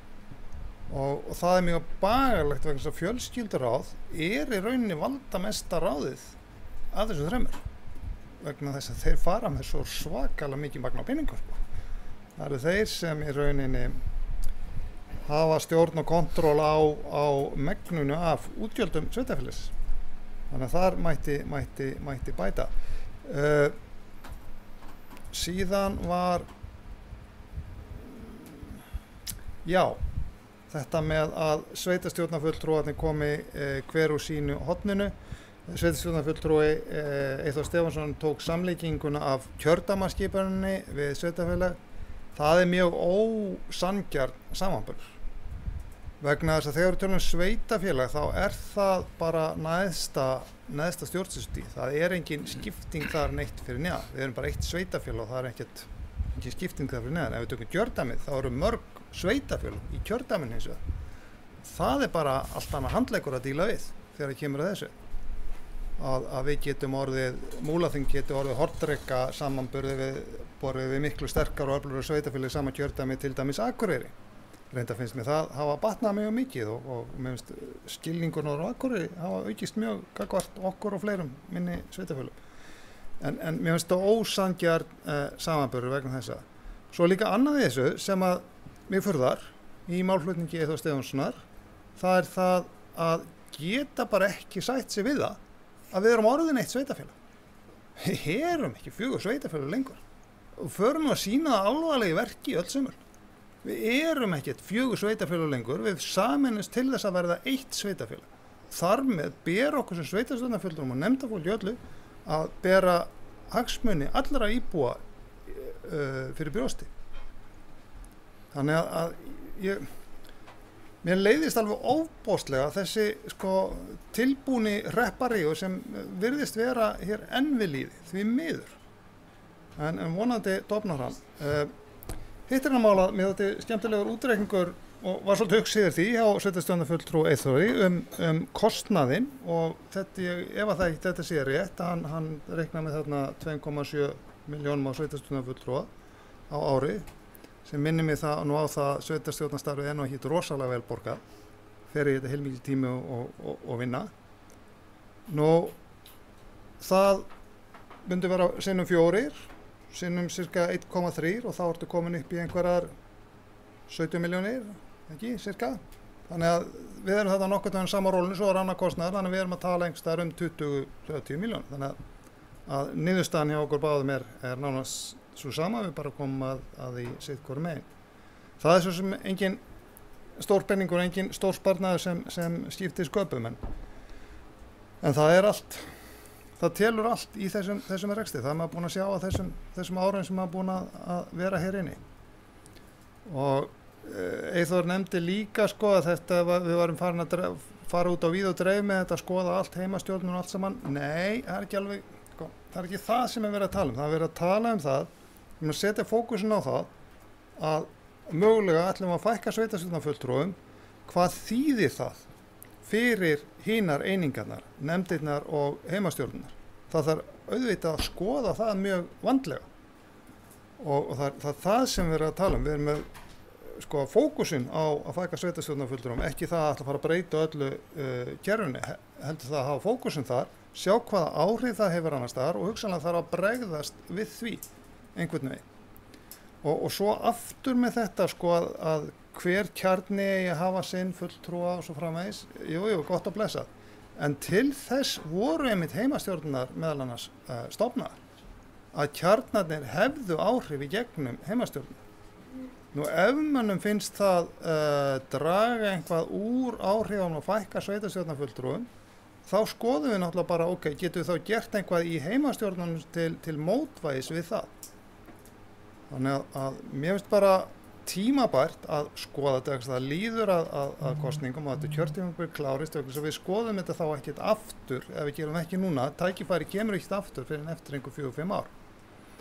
Þannig að ég held að sé besta mála að skoða þetta. Kannski ég verði bara niðurstaðan að það er bara ekkert að gera þetta, þá er það bara mjög gott og þá vitum við líka af hverju. Og vonandi bara, kannski getur Eyþór Stefánsson í byggðarráði sannfært okkur að það er bara að gera þetta. Má vera, takk. Þröstur Jónsson, sveitarstjórnarfulltrúi, hefur lokið máli sínu. Næstur á mælendaskrá er Ívar Karl Hafliðason.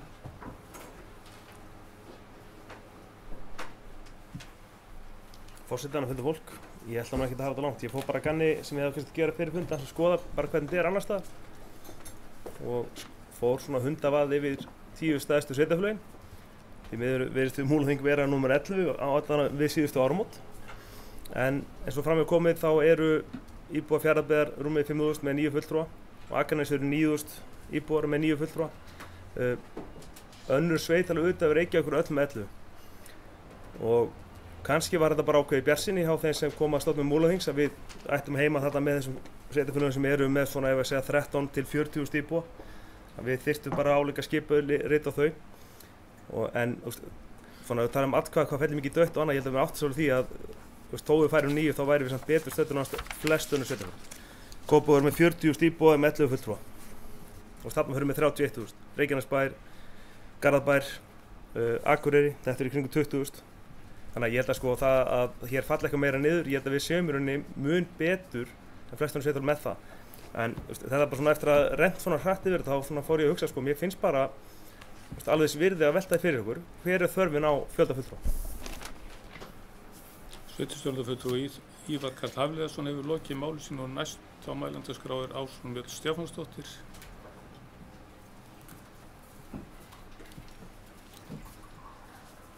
Já, frú herra vara aldursforseti og annað gott fundafólk. Já, ég get tekið undir að það hefur ýmislegt bara áhugavert komið fram í þessum umræðum og bara gott og heilbrigt að eiga þessar umræður.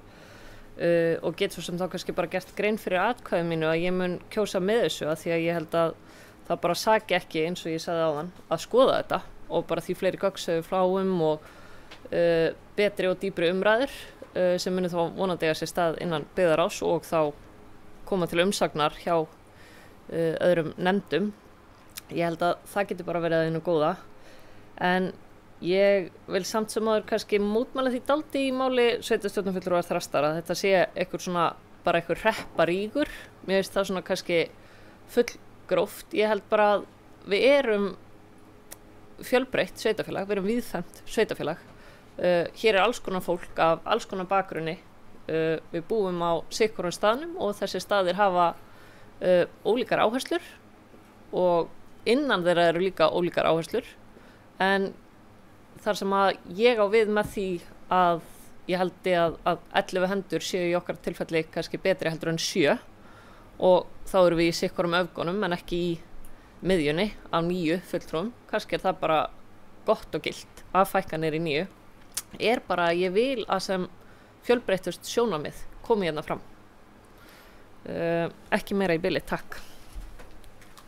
Sveitarstjórnarfulltrúi Ásrún Mjöll Stefánsdóttir hefur lokið máli sínu og næstur á mælendaskrá Eyþór Stefánsson.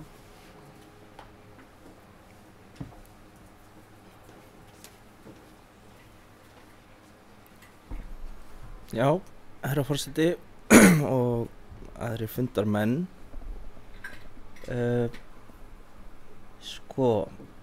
Nú er ég ekki með blað eins og þið sjáu þannig að ég gæti orðið svolítið ómarkviss. Mér langaði kannski að ávarpa eitt sem kom fram í máli Þrastar Jónssonar sveitarstjórnarfulltrúa með að þetta væri einhver svona það sem hann kallaði hrepparíg. Það er kannski ekki alveg málið en hins vegar það nú bara svo að ýmislegt sem að hefur, svo ég noti nú bara Borgarfjörð sem dæmi, ýmislegt hefur verið ámálgað að gera þar sem enginn á Borgarfjörði hefur áhuga á að gera. Þeir sem vilja gera það telja sig samt bera hag borgfirðinga í brjósti en heimamenn eru kannski heimóttalegir að einhverju leyti og vilja það ekki.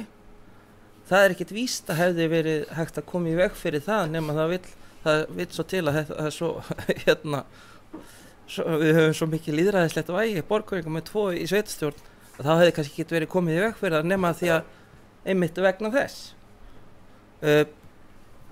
Það er náttúrulega bara staðreynd að til framtíðar verða þannig að kosningarnar í Múlaþingi þær munu vinnast á Egilsstöðum.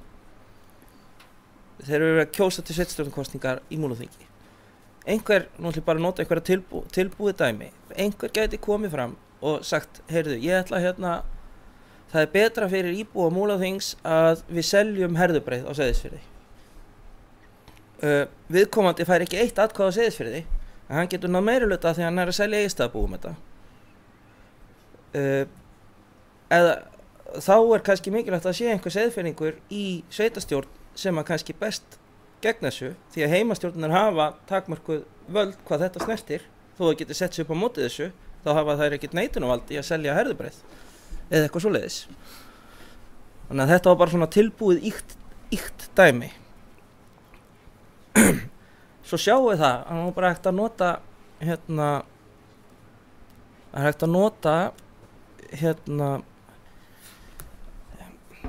afsakið, þetta er búin í var það truflaði mig aðeins hægt að nota bara hægt að sjá bara svo ég noti prófkjör Sjálfstæðisflokksins sem dæmi bara hægt að sjá hvernig þetta raðast þar síðasta prófkjöri Sjálfstæðismanna í Múlaþingi sem var opið þá var Egilsstaðabúi fyrsta, Egilsstaðabúi öðru svo kom Seyðfirðingur, svo kom Djúpavogsbúi, svo kom Borgfirðingur þannig, og sko ef það verður prófkjör flestum er bara mjög líklegt og eðlilegt að þetta ræði sirka svona vegna þess að kosningarnar vinnast á Egilsstöðum.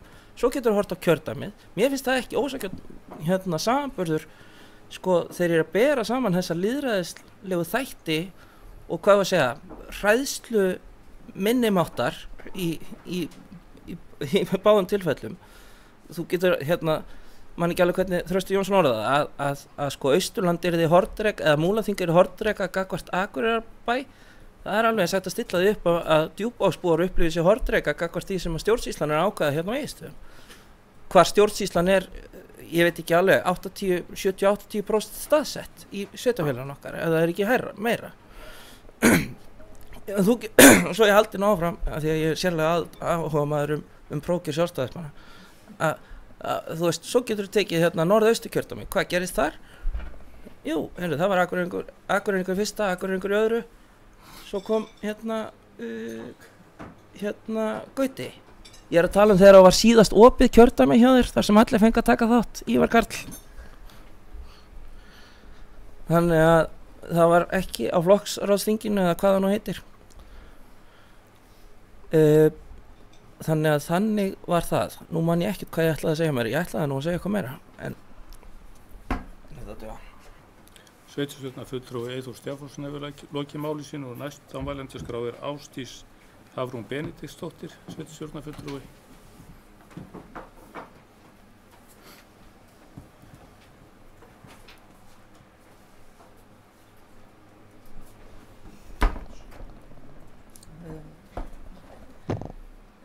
Varaforseti.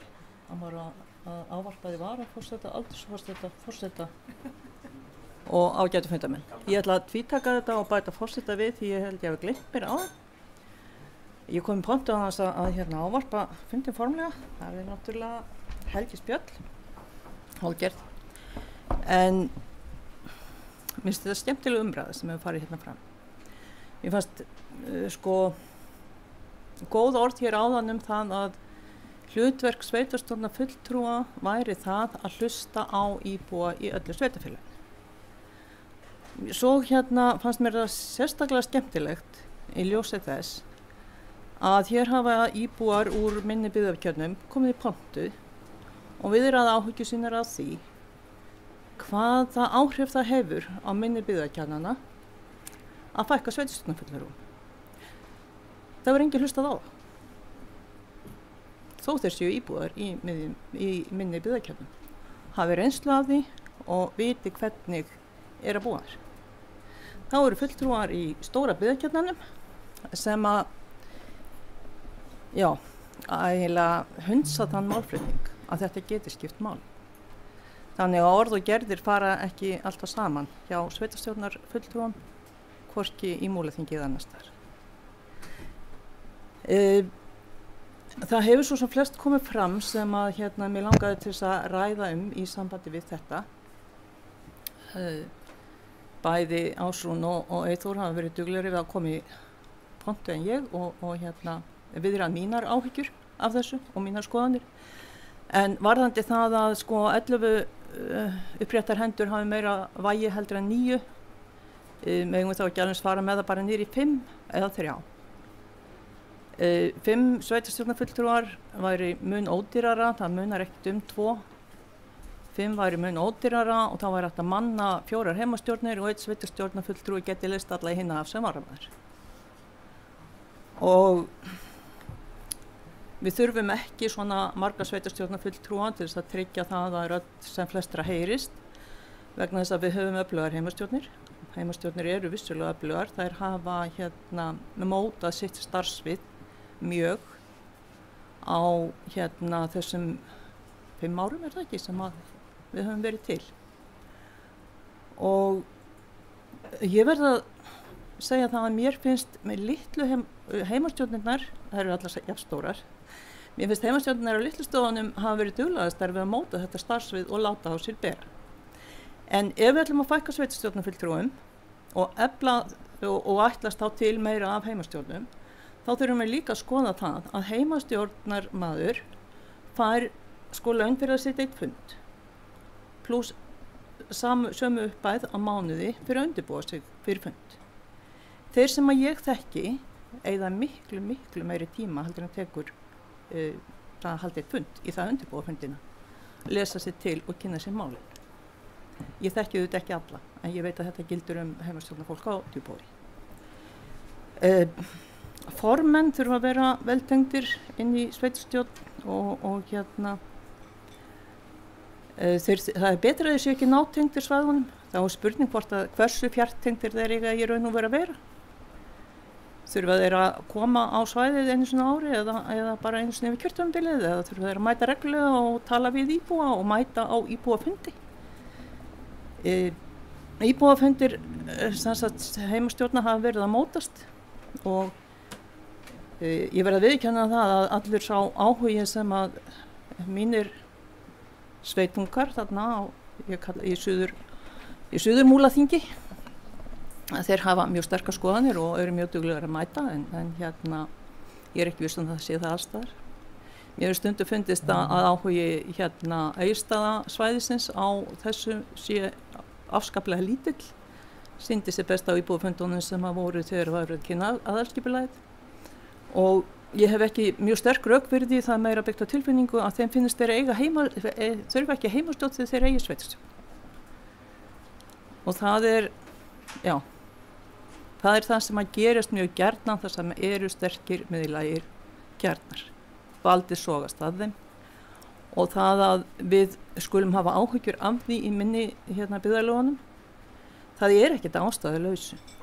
Orðatiltækið sporin hræða var mjög gjarnan haft á orði í aðdraganda sameiningar, og það var mikill einhugur það að leggja upp með sveitarfélag það sem að við myndum reyna að tryggja, ég er okkar besta til þess að tryggja að það heyrðist rödd úr öllum hornum, sama hversu fjarlægt þetta horn væri, bæjarskrifstofunum á Austur. Þessir 11 fulltrúar voru hluti af því. Það hefur kannski ekki tekist, það hefur verið mjög vinsælt að vísa í það að það er síðan ekki fulltrúi frá Djúpavogi í sveitarstjórn. Bara þessir 2 varamenn sem að detta hér óvænt inn annað slagið. En þeir sem að vilja að rödd allra íbúa, allra byggðarlaga heyrist, þeir náttúrulega raða á sinna lista til þess að reyna að tryggja það. Þannig að menn byrja að gagnrýna það að það sé ekki eftir kosningar fulltrúar frá öllum, þá verða þeir bara lítið heimbar. Ég var búin að skrifa niður ykkur texta á þann áður en ég fór í pontu. Ég hef ekki byrjað á honum og ætla ekki að byrja á honum. Það er opbóðslegur hiti á Egilsstöðum, það er ekki líft hér inni. Öxi var eins og að upplifa sandstorm í Sahara þegar maður mætti vörubílum og öllum túristunum, og mér bara farið að hanga heim í kuldan. Þess vegna ætla ég bara að þakka fyrir mig hér. Sveitarstjórnarfulltrúi Ásdís Hafrún Benediktsdóttir hefur lokið máli sínu og næsta á mælendaskrá er Guðrún Ásta Tryggvadóttir.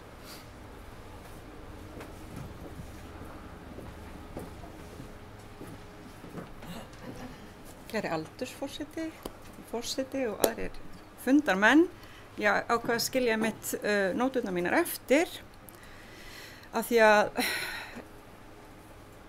ég vil bara stytta fundinn og komast heim í kuldan og blæinn líka. Nei, ég segi svona, ég fagna umræðinni af því ég held að það sé bara gott að velta þessu fyrir sér. Það eru margar góðar ástæður með og móti búin að koma hérna fram. Ég er mjög sammála mjög mörgu sem hefur komið fram í máli minnihlutans, kemur engum og óvart. Ég held samt að það sé mjög gott að ræða þetta og ég treysti byggðarráðið til þess og þess vegna mun ég samþykka. Takk. Sveitarstjórnarfulltrúi Guðrún Ásta Tryggvadóttir hefur lokið máli sínu og næsta á mælendaskrá er Berglind Harpa Svavarsdóttir, forseti sveitarstjórnar. Takk forseti, góða fundamenn.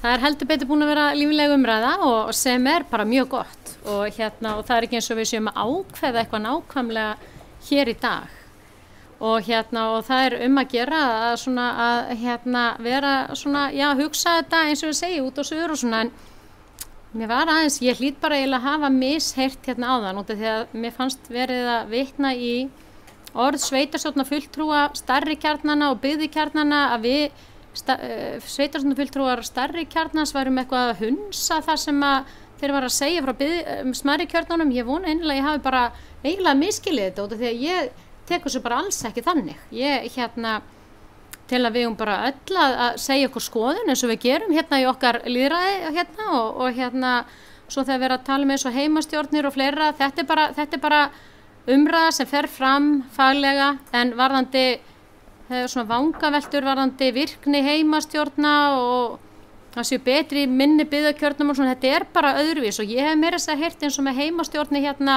eins og Fljótsdalshéraði.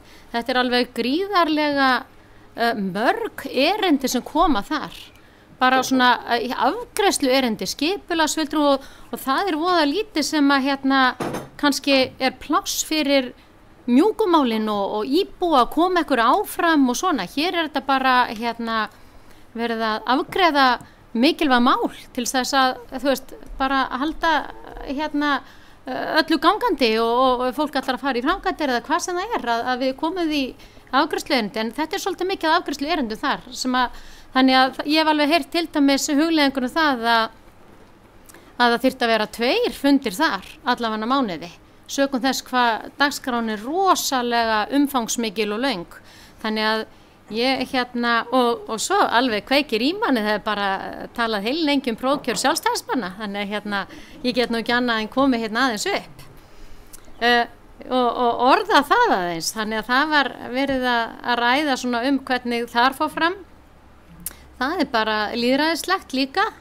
og það er ekki bara hægt að segja nákvæmlega hvernig fólk raðast þar inn út af því að alveg svo allir vita og þá bauð ég mig í oddvitasætið og ég fekk bara 1 mótframboð þannig að fólk verður náttúrulega það mismundi hvaða sæti fólk býður sig í og þannig að það er ekki hægt að segja að allir sé að bjóða sig fram og við förum öll í fyrsta sætið og öll í annað sætið þannig að og svo er það líka bara varðandi þetta að ég vona bara sem flestir bjóðu sig fram alveg sama í hvaða kjarna þeir eru bara þeir brenni fyrir þessa pólitík ég segi það bara sjálf ég hélt ég færi nú aldrei í sveitarstjórn og störf og var svona náði í þetta og hélt ég yrði neðst á lista og svo datt ég bara í sveitarstjórn og formaður nefndar en málið er að þegar maður fer að eiga við þessi störf þá bara sér maður bara hvað maður getur áorka miklu og maður bara brennur ekki bara fyrir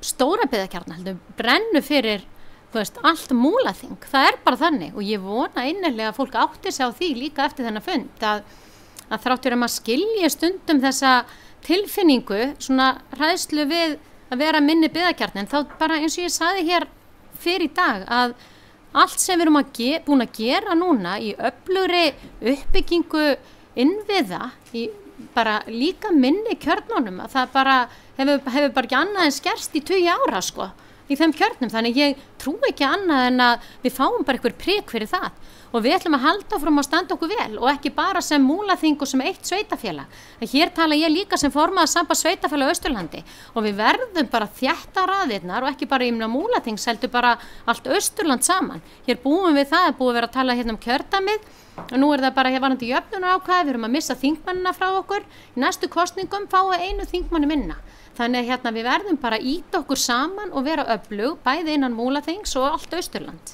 þannig að varðandi komandi kosningar og mér finnst bara gott að við sem erum búin að vera að starfa núna í þessi 3 ár núna ef við tala bara núna frá síðustu kosningum að það sé bara komið tími til að staldra við og býtu hvernig gengur þetta hjá okkur og þú veist hvað er að gera betur og svoleiðis þannig að það er bara það starf sem þeim mun fara fram núna þetta er hugmynd sem kemur fram tillega við ræðum hana út frá þessu öllu og það er ekki eins og byggðar á sig að fara að ákveða allt hér þetta verður eins og með öll önnur mál verður vísa til ráða og heimastjórna og svo vona ég bara í kosningunum sjálfum að fleiri og sem flestir hér náttúrulega bjóði gefi kost á sér að því að svo við svona höldum svona þessari reynslu og þekkingu og bara byggt á því hvað við þurfum að vera öflug áfram og ég vona innilega að sem flestir gerir það en það er ekkert sjálfgefið að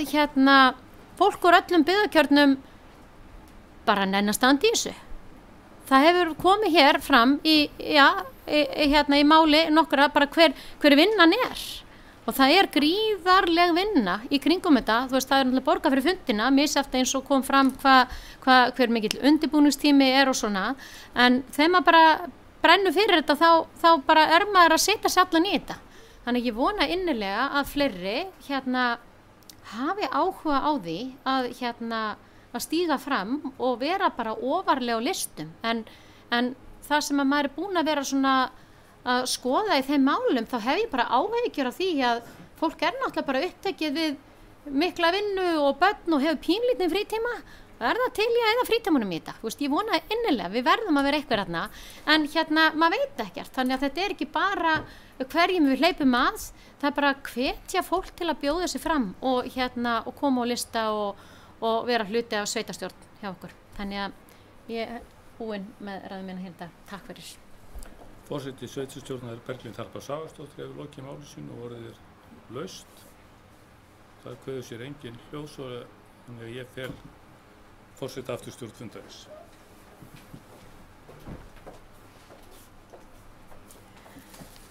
Takk fyrir það. Við erum enn hér í 4. lið. Eru fleiri sem vilja kveða sér hljóðs? Já, sveitarstjórnarfulltrúi Vilhjálmur Jónsson, gjörðu svo vel. Forseti og gott sveitastjórnarfólk.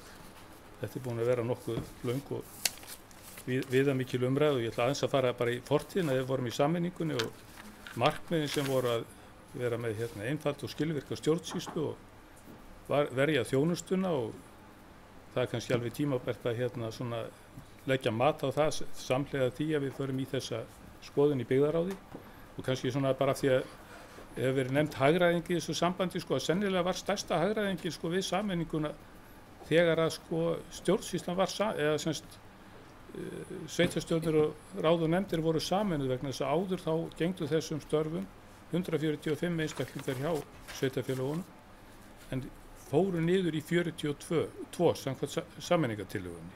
Það að segja sveitarstjórnarfulltrúar eða bæjarfulltrúar og nefndafólk. Þannig að þetta bara svona áhugavert og það þetta bara mjög gott og hollt að leggja mat á það hvernig hefur tiltekist í þessum svona megin markmiðum. Samhliða kannski svona vinnu og hvernig vinnum við áfram. Það hefur verið nefndur líka samanburður við önnur sveitarfélög. Ég held við ekkert endilega festa okkur í því, við að horfa á hvað hentar okkur best. Vilhjálmur Jónsson, sveitarstjórnarfulltrúi, hefur lokið máli sínu. Eru fleiri sem vilja kveða sér hljóðs undir þessum lið? Svo ekki, þá loka ég mælandi skrá og tillagan sem liggur fyrir að sveitarstjórn samþykkir að vísa málinu til efnislegra meðferðar hjá byggðarráði. Þá göngum við til afgreiðslu og þeir sem eru samþykkir gefa merki. Það eru 1, 2, 3, 4, 5, 6, 7, 8. Ykkur, já betur 8, ég taldi nú ekki vilja með það, hann að fá sér eitthvað kruður í. 9. Og þeir sem eru á móti, 2 á móti. Þá það komið. Þá færum við okkur áfram, þá erum við búið með þessa almennu lið, en þá erum við með liðir sem taka við sem eru lagðir fram til kynningar og að venju þá eru teknar saman heimastjórnar fundagerðirnar. Það 5. liður heimastjórn Borgarfjarðar, 59. fundagerð, 7. liður heimastjórn Djúpavogs, 59. fundagerð, 7. liður heimastjórn Djúpavogs, 6. fundagerð, 8. liður heimastjórn Fljótsdalshéraðs, 58. fundagerð og 9. heimastjórn Seyðisfjarðar, 57. fundagerð. Þannig við tökum fundargerðir heimastjórnar saman og bara ítreka að ef þeir sem taka til máls að segja undir hvaða lið og skýra það vel. Þannig að ég ætla að opna mælendaskrá yfir heimastjórnir ef eitthvað vilja kveða sér hljóðs. Já, Ásrún Mjöll Stefánsdóttir, sveitarstjórnarfulltrúi, gjörðu svo vel.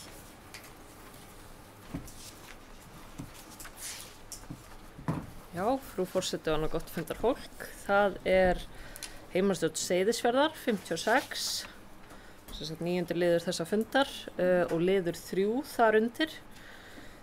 Ég vil í rauninni bara taka undir með bókun heimastjórnar Seyðisfjarðar sem harmar að komin sér upp svo staða að ungmenni á Seyðisfirði séu atvinnulaus í sumar og óskar eftir því við umhverfis- og framkvæmdaráða úr þessu list og ég hef fulla trú á að það verið gert, en annað var það ekki, takk.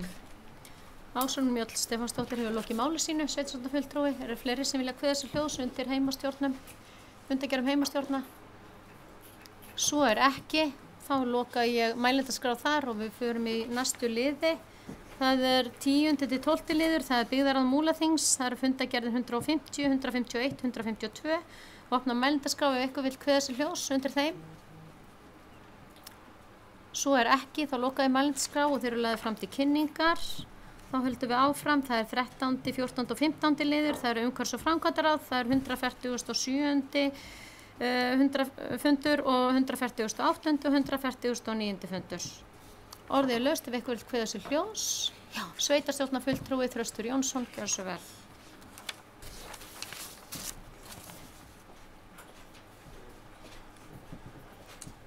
Já, forseti, annað gott fundarfólk. Fyrst aðeins kannski vil ég taka undir það sem hún Ásrún Mjöll var að segja þarna áðan. Það er vissulega bagalegt ef ungt fólk er atvinnulaust. Og það sem ég vil bara segja hér af því að sitt nú í þessu ágætu nefnd framtíðaruppbyggingu atvinnulífs á Seyðisfirði að ég vona svo sannarlega og ég trúi því að það verði brátt liðin tíð. Ég held að Seyðisfjörður eigi mjög blómlega tíð framundan í atvinnumálum og ég ætla ekki að trúa öðru. En það er kannski bara mín trú sem kristi maður, ég geng fram af trú en ekki skoðun eins og Páll Póstuli sagði. Þetta sem ég ætla eins og að fara í hér er liður 14, umhverfis- og framkvæmdanefnd Múlaþings 148. fundur, þar undir 14. liður. Og ég er nú eiginlega verið alveg óþreytandi að hnýpa í ríkisvaldið sko. En þessi liður er svo lesi aðeins úr honum með leyfi forseta, umsagnarbeiðni 271. mál, stefnur og aðgerðaáætlanir á sviði húsnæðis og skipulagsmála, samgöngu og byggðamála, stefnumörkunarsviga, fyrirliggur umsagnarbeiðni frá umhverfis- og samgöngunefnd Alþingis 271. mál, frumvarp til laga breytingar og lögum stefnur og aðgerðaáætlanir á sviði húsnæðis, skipulagsmála, samgangna og byggðamála.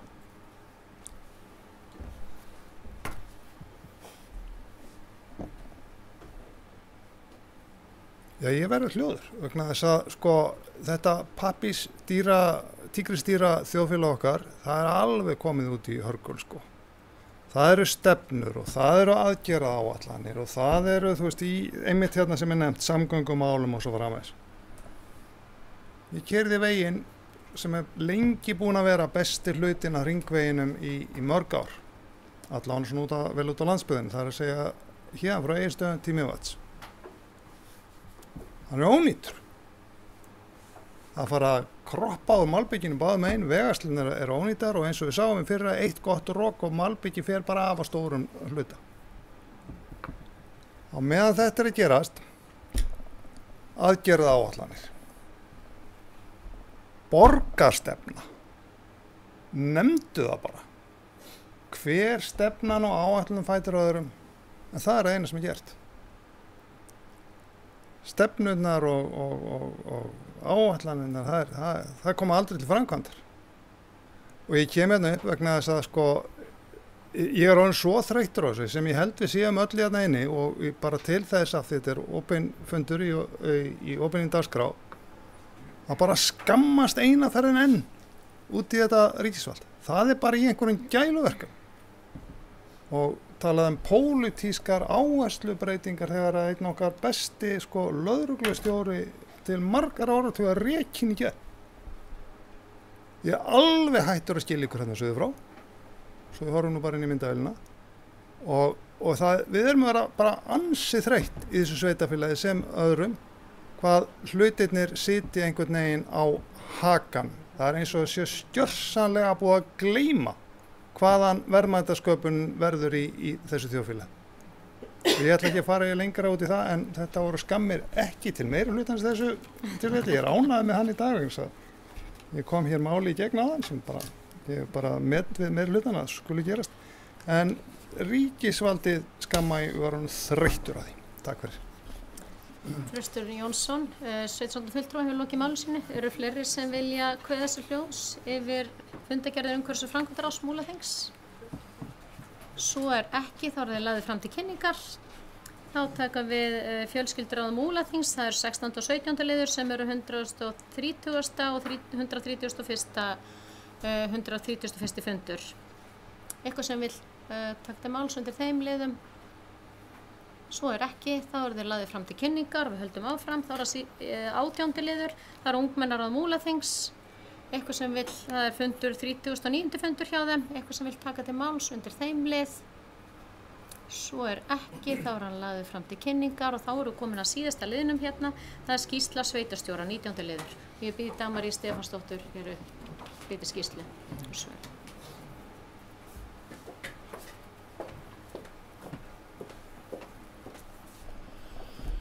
Forseti ágæta fundafólk.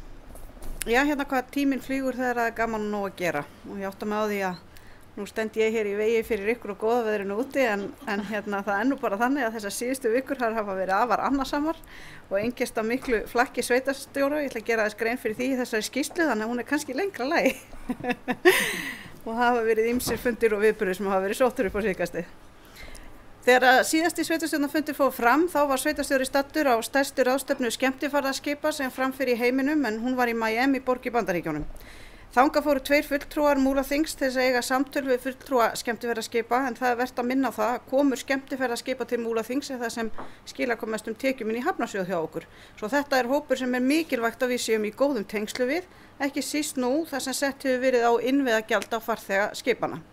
Gjaldi var sett á með afar skömmum fyrirvara og við óttumst að skipin muni vegna þess að draga úr komum sínum til okkar sem myndi þá merkja tekjumissi hjá Hafnarsjóði. Á sama tíma og við skynjum áhyggjur skipafélagana af gjaldinu og þá sérstaklega aðferðafræðinni við hvernig því var komið á, þá áttum við samt marga jákvæða fundi og ljóst að mikill áhugi á Íslandi og við vonumst til þess að nýjir aðilar gætu bæst í hóp þeirra sem að heimsækja okkur hér á Austurlandi. Þess má geta að þessa dagana fara fram undirbúningsfundir á vegum hafnarstarfsmanna á Seyðisfirði, Djúpavogi og Borgarfirði með hagsmunaaðilum skemmtiferðaskipa koma og þar sumarið framundan kortlagt og tryggt að allir aðilar séu vel undirbúnir. Sveitarstjóri var tilnefndur af Sambandi íslenskra sveitarfélaga í fulltrúaráð Brákar nýverið og hafa nokkri fundi farið fram á þeim vettvangi. Hjá Brák unnið mikilvægt starfi því að byggja upp leiguhúsnæði fyrir sveitarfélög á landsbyggðinni. Og talandi Brák, þá vert að nefna að nú eru tilbúnar til afhendingar nýjar íbúðir á vegum félagsins á Seyðisfirði fyrir íbúa 60 ára og eldri og vonandi fyllast þær sem fyrst af íbúum. Í aðdraganda Hammond-hátíðar á Djúpavogi mætti sveitarstjóri annars vegar í vöfflukaffi hjá eldri borgurum og á opnunarhátíð gömlu kirkjunnar sem hefur fengið mikla yfirhalningu og þar var skrifað undir viljayfirlýsingu þess efnis að Múlaþing skoði það að afhenda holluna samtökum gömlu kirkjuna húsnæði til afnota. Hugmyndin að þar verði til samfélagsmiðja sem mun gagnast heimafólki og öðrum sem vilja halda viðburði, sýningar, tónleika eða hverskis uppákomur á Djúpavogi. Og þar sem ég minntist aðeins á Hammond-hátíð og endurbætur á gömlu kirkjunni þá má ég til með að hrósa Djúpavogsbúum sem að hafa staðið í miklu sjálfboðaliða starfi annars vegar við að vinna að endurbótum kirkjunnar og svo þau sem að standa að Hammond-hátíðinni sem var engar glæsilega vanda. Í apríllok sótti sveitarstjóri ásamt formanni umhverfis- og framkvæmdanefndar fund á vegum Austurbrúar á Reyðarfirði sem bar yfirskriftina miðbæjarskipulag og hvað svo. Þar voru áhugaverð erindri sem vert að rýna betur en það stendur fyrir dilum mikil uppbygging á miðbæ Egilsstaða þegar réttir aðilar finnast í það verkefni sem að kemur til með að verða Austurlandi öllu til heilla. Þá stóð Landsnet á Egilsstöðum fyrir kynningu á nýrri kerfisáætlun sem sveitarstjóri sótti ásamt formanni byggðarráðs og fleiri kjörnum fulltrúum en mikilvægt að klára hringtengingu á nýrri byggðalínu landsins og var fundurinn afar áhugaverður. Mánaðamótin síðustu fór svo fram árlegt mót sveitar og bæjarstjóra að þessu sinni í uppsveitum Árnessýslu en gestgjafar voru Bláskógabyggð, Hraunamannahreppur, Skeiða- og Gnúpverjahreppur og Grímsnes- og Grafningshreppur. Þetta var afar fróðlegur viðburður þar sem sveitarstjórar sátu meðal annars málþing byggðaþróun og búsetufrelsi sem var leitt af Þórundi Bjarnasyni prófessor og síðan voru uppsveitirnar eknar fram og aftur. Við kynntum okkur margvíslega starfsemi og einnig verkefni á vegum sveitarfélagana. Ég þakka gestgjöfum kærlega fyrir góða dagskrá og móttökur. 1. maí fagnaði sveitarstjóri síðan á Seyðisfirði, fyrst á samkomu á vegum Afls stéttarfélags og síðan með því að taka þátt í að mála regnbogagötuna rómuðu fyrir framan Bláu kirkjuna, en gatan dregur að sér ferðamenn á hverju ári þar sem vissalt að smetla sjálfu á Regnbogastrætinu með kirkjuna fallegu í bakgrunni. Nýverið var opnuð sýningin Vor við Ostna í Sláturhúsinu á Egilsstöðum en að ræða listahátíð sem vettvangur fyrir pólskt listafólk á Íslandi til að kynna pólska menningu fyrir breiðari hópi. Þetta í 7. sinn sem hátíðin haldin og hefur hún vaxið og dafnað ár frá ári. Hátíðin stendur til 25. maí og hægt að skoða föstu sýninguna sem hangir upp í Sláturhúsinu á hefðbundnum opnunartíma hússins. Mæli með. Dagana 5. og 7. maí fór fram ráðstefnan Ofanflóð 2025 á Ísafirði. Sveitarstjóri sótti í ráðstefnuna þótt að hafi ekki verið heiklum hent að komast flugleiðina til Ísafjarðar en það hafðist að lokum. Það var farið í skoðunarferði bæði til Flateyrar og Súðavíkur sem voru bæði áhrifamiklar og erfiðar, en eins og við þekkjum hér fyrir austan þá græða sára því að missa fólk í flóðum seint. Erindi sem voru flutt á ráðstefninu voru áhugaverð, ekki síst frá 3 fyrrverandi bæjar- og sveitarstjórum, þeirra á meðal Björn Ingimarsson, sem fjallaði afleiðingar aurskriðanna á Seyðisfirði. Ársfundur Byggðastofnunar var haldinn á Breiðdalsvík að þessu sinni 8. maí. Þar voru flutt áhugaverð erindi tengd byggðamálum og afhendi styrkir til byggðarannsókna auk samfélagsviðurkenningarinnar Landsstólpans. Daginn eftir voru svo ársfundur Austurbrúar og aðalfundur SSA haldnir á Eiðum og í kjölfar þeirra afskaplega skemmtilegt málþing undir yfirskriftinni Fjölmennar á Austurland, en þar var sérstaklega horft til þess hvað við getum gert til að fjölga íbúum á Austurlandi og efla svæðið enn frekar. Meðal þess sem framundan í dagatali sveitarstjóra eru íbúafundir heimastjórna, aðalfundur Orkusveitafélaga, aðalfundur Brákar og að fagna 50 ára siglingarafmæli Norrænu til Seyðisfjarðar, sem skemmtilegt. Það svo ekki annað hægt en að enda þessa yfirreið og því að þakka fyrir þessa dandala blíðu sem ríkir þessa dagana hér fyrir austan, og ef framfyr sem horfir í veðurspá þá lítur út fyrir að við getum farið að búa okkur undir brauðlausar búðir fyrir en venjulega. Takk fyrir. Sveitarstjóri Dagmar Stefansdóttir hefur lokið máli sínu og við þakkum henni kærlega fyrir þessa góðu skýrslu, yfirferð. En þá höfum við bara lokið yfirferð þessara fundar, þetta var síðasti liðurinn og ég segi fundið slitið.